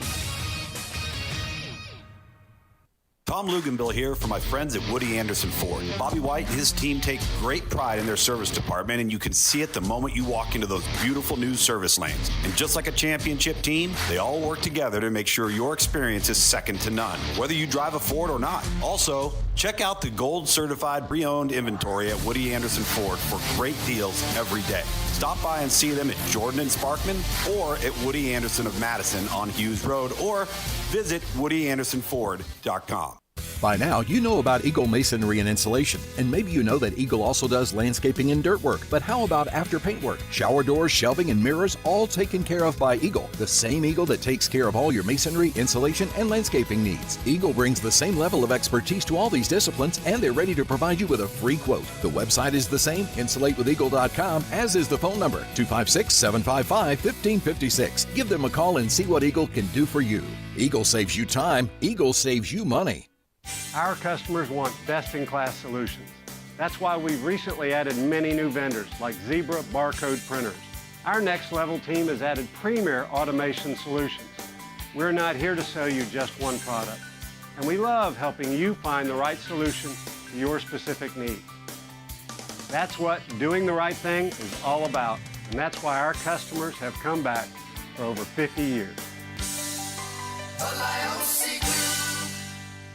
Since 1986, Full Moon Barbecue has been cooking quality meats low and slow over a hickory wood-fired pit. From ribs and wings, brisket, turkey, catfish, and sausage to the best butts in town. If you're planning a holiday or a birthday party, Full Moon has a large banquet room. And Full Moon is ready for your next catering or tailgate. Just call us and we'll take care of everything. 256-713-0070. Full Moon Barbecue on the Parkway next to Costco. The best little pork house in Alabama. Owen Home Appliance Center features the biggest names in home appliances like Viking, Whirlpool, Maytag, KitchenAid, GE, and Frigidaire. But they also have great brands that you may not know, like Mela, Forno, Z-Line, Invisicook, and Beko. But no matter what, they all get delivered the day you buy, and they service everything they sell. And at the Lacey Springs showroom, just 8 miles south of the river on 231, you'll find a totally interactive showroom where you can hear the dishwashers wash and the freezers free and see the cookies get baked in the double ovens. Owen Home Appliance Center will even wash and dry a load of clothes for you so that you can see how great the products are. And they have ice machines making all kinds of ice, cubed, nugget, and top hat. How is that for variety? Owen Home Appliance Center believes in community involvement as well, sponsoring youth teams, race cars, and an annual Easter egg hunt. Quality products, quality pricing, quality service is the name of the game for Owen Home Appliance Center. Find them in Somerville and Lacey Springs and online at owenappliance.com. Not looking or feeling your best? No energy for the things you like to do? Ready to look and feel younger? Make your appointment at Advanced Life Clinic, one of the region's foremost destinations for patients interested in looking and feeling their best. Specializing in advanced laser treatments and weight loss, male and female rejuvenation to offset the effects of aging, and more. See how Advanced Life Clinic can help you enjoy your life again. Call 256-882-6555 or log on advancedlifeclinic.com. When I chose a garage door company, I did my homework. I needed Precision Overhead Garage Door Service. They have a 5-star Google rating. I checked their reviews and liked what their customers had to say. Precision Overhead Garage Door has lifetime warranty packages. Same-day service if I call before 2 p.m. If they can't make it the same day, my service call fee the next day is waived. They did a 25-point safety inspection on the door and operator. Now that's peace of mind. Residential, commercial, and gate services. Precision Overhead Garage Door Service. Call 256-400-4500. A partly sunny to mostly cloudy sky this afternoon, maybe a couple of isolated, widely scattered showers and thunderstorms. Otherwise, I actually think many of us are going to be dry this afternoon. Temperatures climbing into the lower 80s. We're dropping into the upper 50s, lower 60s as we head into the overnight. A beautiful, quiet Friday across the Tennessee Valley. A mostly sunny to partly sunny sky. Temperatures climbing into the upper 60s and lower 70s. We're dropping into the upper 40s, lower 50s as we head into the overnight early Saturday morning. A mostly sunny sky Saturday afternoon. I'm Chief Meteorologist Jordan Dressman on your home for ESPN Radio, 97.7 ESPN The Zone. I wanna thank you. Thank you for making us your number one choice for sports talk in North Alabama. Thank you. Thanks. Thank you very much. 97.7 ESPN, The Zone. I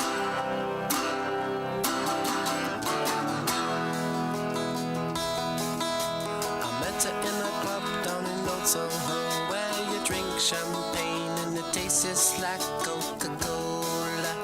I mean, really? The most disturbing song in the history of the 70s? Oh, come on. You like Lola? No. No, I It like translates actual to women. today, doesn't it? Translate a I little like bit to today. I like actual women. No. I know what I am and what I am as a man, and so is Lola. Worst, most disturbing lyric ever written in the history of history. Owen Home Appliance Center features the biggest names in home appliances, plus some you may not know, but they offer tremendous value. You know, at the Lacey Springs showroom, which is just 8 miles south of the river, between here and Cherokee Ridge, right on 231, you'll find a totally interactive showroom where you can hear dishwashers washing and freezers freezing, and they'll even cook you some cookies down there. Mike Owen does a tremendous job. They've got 3 different kinds of ice machines down there as well. They'll do your laundry for you. I mean, not as a rule, but I mean, you know, if you want to say, hey, how does that laundry, throw a sweatshirt in there, they'll wash it for you. Quality products, quality pricing, quality service. That's the name of the game for Owen Appliance Center. Find them in Somerville and in Lacey Springs and online at owenappliance.com. All right, phone lines are open 256-5764-977, 256-5764-977. Grizz, did you see the softball, the helmets that the LSU Tigers were wearing in that game against Alabama? They had to stripe down the middle, and then they had the numbers on the side like an Alabama football helmet. Yeah, that was pretty cool. I'm not going to lie. I did see that. That was sweet. They need to do that more often. That was sweet. I would love to see Alabama baseball and softball should rock the stripe on the baseball helmet and the numbers on the side. Make that like a Alabama thing all the way across the board. The hockey team should do that down there. That would be really cool. I think they should do that. Let's go to lines. LSU Lynch kicks us off. LSU Lynch, welcome to the show. How are you? Todd, how y'all doing? Apparently, y'all have some AC problem going on, and I have my opinion as to what's going on. They put a brand new unit in 2 weeks ago. I have my opinion. Some others have other opinions, and we just would like to have the opinion of it getting fixed. That's the opinion we need for it to get fixed. But apparently they're going to put a couple of more. Apparently, all of a sudden, we need more ducts than wherever we were before. Apparently, we need more ducts, so they're going to cut a couple of more ducts into the control room. Okay, fine. We'll see if that helps. But in any event, we'll see if they can get it working properly. Yeah. Since y'all have Auburn fans, look here, the Bo Nix just got in the NFL, so I'm sure there's some kind of parlay money kind of out there that could help y'all with that. But anyway, going to the softball and the women's sports, how awesome was that yesterday with all the teams? Just freaking amazing. Look here, that girl, she threw 208 pitches. Yeah, something like 150 strikes, 140 strikes, something like that. It seems abusive, except for the fact that it is a much more natural throwing motion, so I guess you can do something like that. They pitch every day, right? We'd see Montana Fouts, she'd go every day for a week. So I get it, I guess. It is an amazing number, though.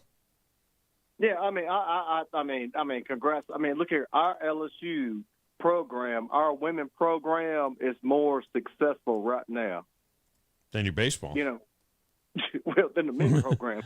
Yeah, right, than the baseball program. Apparently 2025 we coming, Tom, and I still ain't sold on that. We've got the number. We've got the number one. I think we got the number one quarterback coming, and I'm still not. I'm going to probably be dead before we even try to compete for another national championship in the football. But as long as the golf and the gymnastics, look here, who does not want to be Paul Skeens right now? Hear me? He's going to make his first debut. Yeah, everybody's talking about him. He's going to pitch for the Pirates, and everybody's talking about him. Let me ask you a question. Speaking of the golf, we have the Owen Appliance team has one spot left on that team, and it's sponsored by Owen Appliance, so it's all set and done. Are you unable, you always talk about your golf, and are you unable to come and play in the tournament? Because I will put you in on the Owen Appliance team, a ringer like you. They would love to have you if you are able to make it to the tournament next week. Look here, son, I've told you I have played down there. I've played in a bunch of them, and I'm honest about it. I don't like the scrambles. I got out of it. Look here, the last time I played at the Cherokee Ridge, it was a bunch of government guys, high end, okay? Mm-hmm. They brought me in. Look here, we shot 62, okay? Yeah. During a thunderstorm, during what came through yesterday. I'm not lying, okay? Yeah.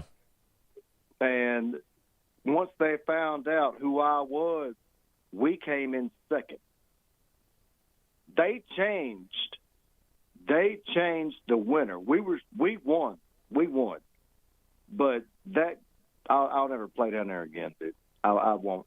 But like I said, I'm trying to help you guys out. And I told you this the other day. It's going to be wet. I'm just, make sure you have towels. Okay. Yeah. We'll see. It's supposed to be beautiful over the weekend, so I would think that even with all the rain, that it should be dry. It wasn't wet last year, that's for sure. It was beautiful last year. It was in great shape last year. And I'm sure, and you may not have had a rain, but I'm telling you, I'm not hating on it.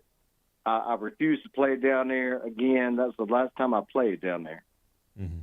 So and I had, that's all I got to say about it. Do you want to play in the Buckhorn football tournament on Saturday to benefit Buckhorn football?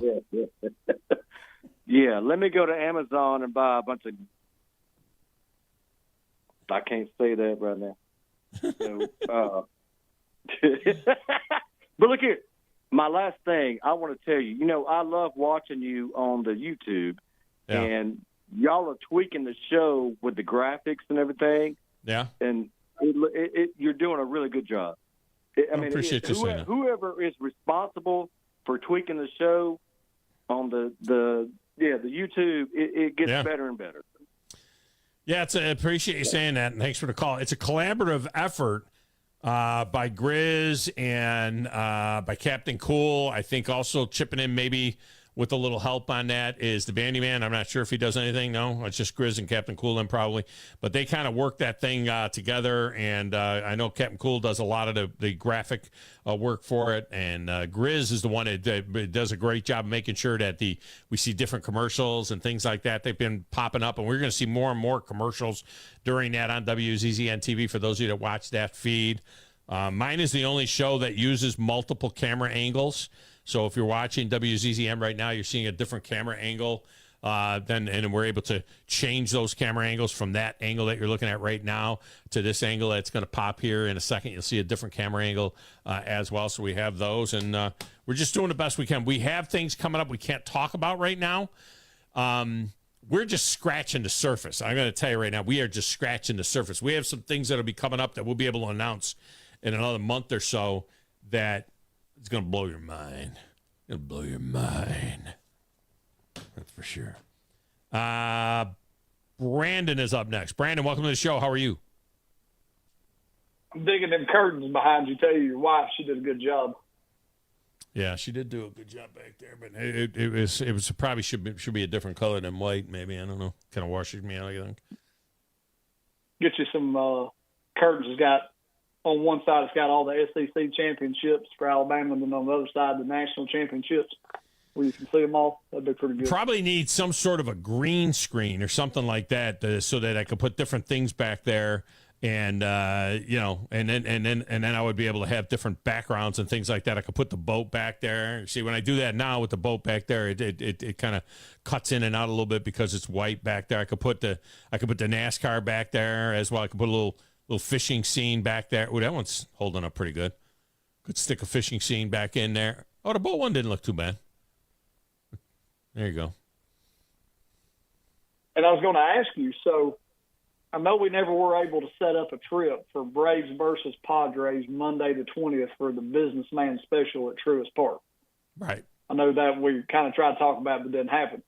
Do you and Grizz still want to come over and do the show on that Monday? Have a reason to bring the Junkyard Babe to Atlanta. Junkyard Babe will not be in town. She'll be in Florida helping my daughter set up her new home in Palm Coast, Florida. Guys trip. Could be it's not the worst idea in the world. I have to think that through a little bit. That might not be a terrible idea. Grace, you want to go to Atlanta on Monday the 20th? Because the thumb couldn't go up fast enough. What time's the game? 12 o'clock. Well, so we'll have the game, so we wouldn't even be doing the show. We'd just be going over there to go to the game. Hey, we could probably try to get you in the Hank Aaron section on the porch, and you might could do the game from there. I mean, Moulton's got some hookups, and Josh Carey's got some hookups, so somebody could hook you up. Being y'all are Braves affiliate and all. Yeah. Well, since I handle the Braves affiliation, I probably would just do that myself if I needed to do that, since I'm the point man for the Braves. I stand corrected on that, but I'm just saying we could get an impromptu together, and you never know who. Yeah, but I mean, we're going to have the game on. We're going to have the game on during the show. You know what I mean? So I'm going to be preempted for the Braves game that day. So we may just come to the game.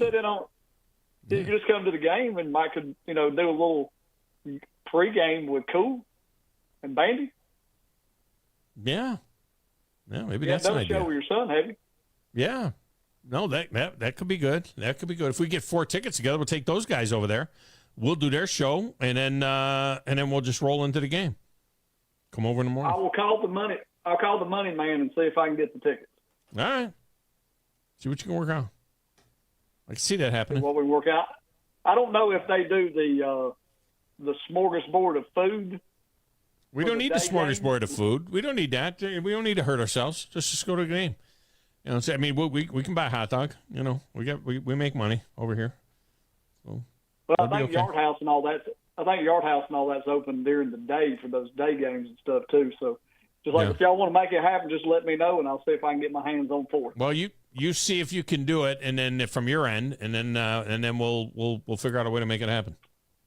And then if Dan and Grizz, Dan and Grumpy and Lynch or any of them want to come over, hit me up, let me know. I'll try to see what else I can find. I mean, I can't buy all the tickets, but I may be able to find us all something together. No, we can find some good. House. Yeah, if we can find some. We can find something. We can figure something out. I can make a couple of phone calls too, though, see if I can get some get-em-ins. You know, we could because it's an afternoon game. Boat. Let's not get crazy now. Not get nuts. That week is going to be a quiet week for us. I think that week, Grizz, if I'm right, is that? Oh no, maybe it's the next week. That's not the week of the SEC baseball tournament. I don't think. Well, maybe it is. No, it is. It's the week of the SEC baseball tournament. It is. We're not doing any shows that week till Friday. We don't do a show till Friday that week. We're totally off Monday, Tuesday, Wednesday, Thursday. We could go there and do the morning blitz there at 11 o'clock or 10 o'clock Eastern time from 10 to 11, and then go to the game. We could make that happen. Bring the boat over on Saturday, and we could fish Alatoona. Well, let's not get crazy. I got my dad. My dad's going to be in town on Saturday. I'm going to take him fishing. So. Roll time. All right, man. And I'll try to do my work on my end. I'll get back to you. Appreciate it. It's the right time to do that. It's the right week to do that. It's a good break. We'll come back, set you up for the end of the show on 97.7 ESPN, The Zone.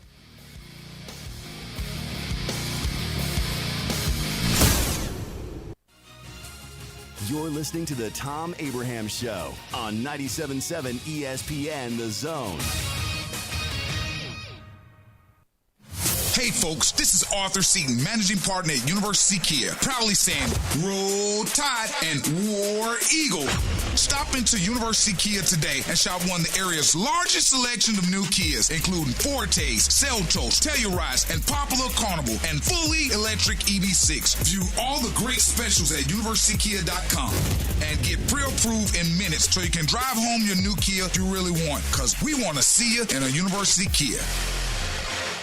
Eagle Masonry and Insulation. It's right there in the name. Eagle is your one-stop shop for block, stone, or brickwork, monument signs, and outdoor kitchens and fireplaces. Eagle also offers the finest craftsmanship and insulation, including fiberglass or spray foam insulation, and of course, insulation removal. Philip Love and his team have years of experience bringing the region the best in masonry and insulation services. For more information and a quote, visit insulatewitheagle.com or call 256-755-1556. Eagle saves you time. Eagle saves you money.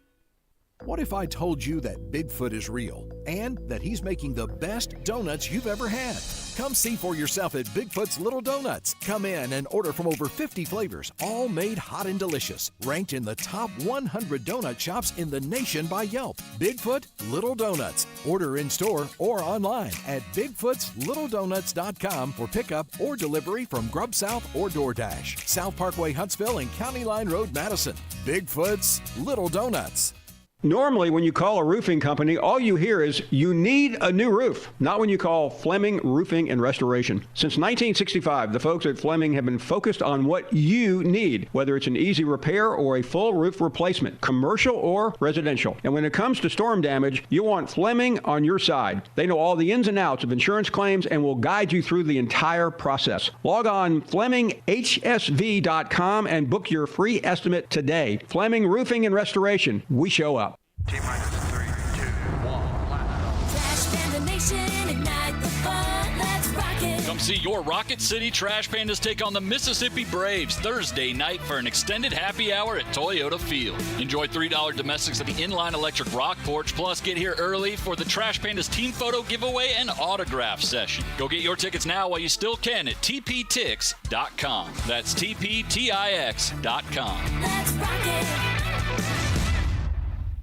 A partly sunny to mostly cloudy sky this afternoon, maybe a couple of isolated, widely scattered showers and thunderstorms. Otherwise, I actually think many of us are going to be dry this afternoon. Temperatures climbing into the lower 80s. We're dropping into the upper 50s, lower 60s as we head into the overnight. A beautiful, quiet Friday across the Tennessee Valley. A mostly sunny to partly sunny sky. Temperatures climbing into the upper 60s and lower 70s. We're dropping into the upper 40s, lower 50s as we head into the overnight early Saturday morning. A mostly sunny sky Saturday afternoon. I'm Chief Meteorologist Jordan Dressman on your home for ESPN Radio, 97.7 ESPN The Zone.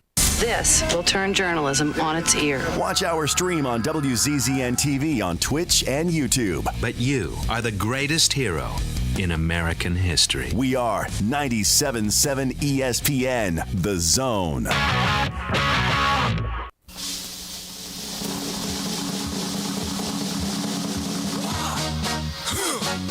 Yeah.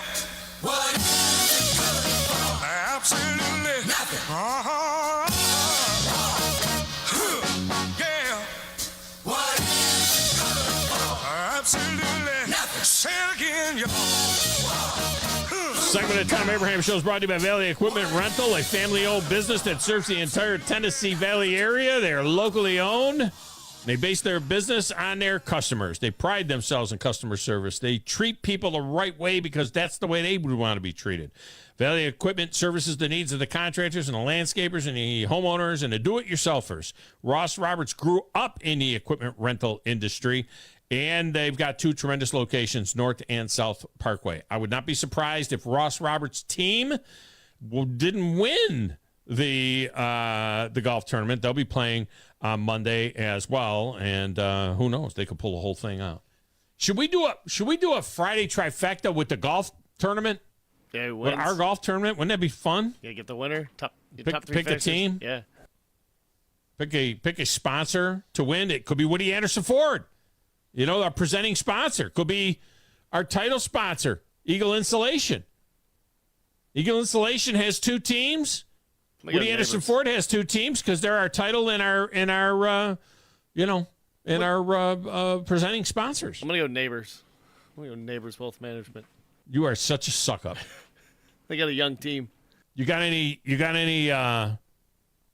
lip? What do you call it? Some chapstick to put on your lips to make sure you don't get chapped lips there kissing that ass. Just saying. It's Keith, not Wes. Any neighbors in a port, any port in a storm, any neighbors in a storm. You could see how that could work. Blood is blood. Alabama had the most portal exits of any team in the SEC with 39 exits. 29 of the 39 found new homes. They added 12 guys.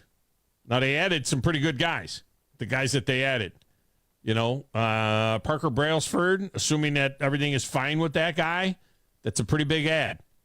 Getting Caden Proctor back, I mean, I don't know. It feels like an ad in a way. I mean, you know, is it an ad? It was a big loss, but they added him back, so it's kind of like a net neutral. The biggest loss, of course, was Caleb Downs.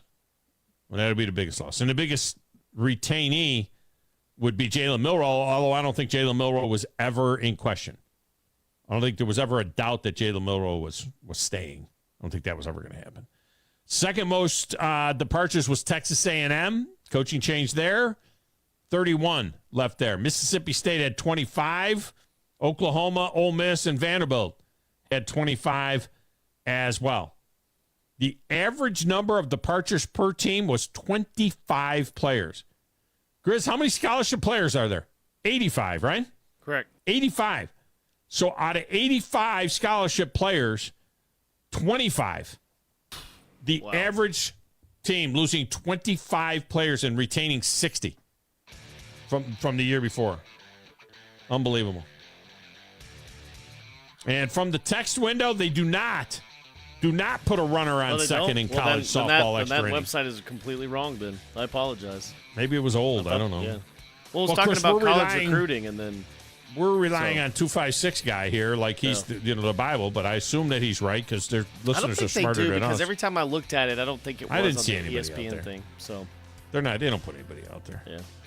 I didn't think they did, but But, hey, you said they did. And, I Grizz, think I said no first and then yes, but I don't know. If you tell me tomorrow's Easter, Grizz, I'm hiding my eggs tonight. All right, that's going to do it. Paul Feinbaum is coming up next. Then Steve and Wes with The Drive right here on 97.7 ESPN, The Zone.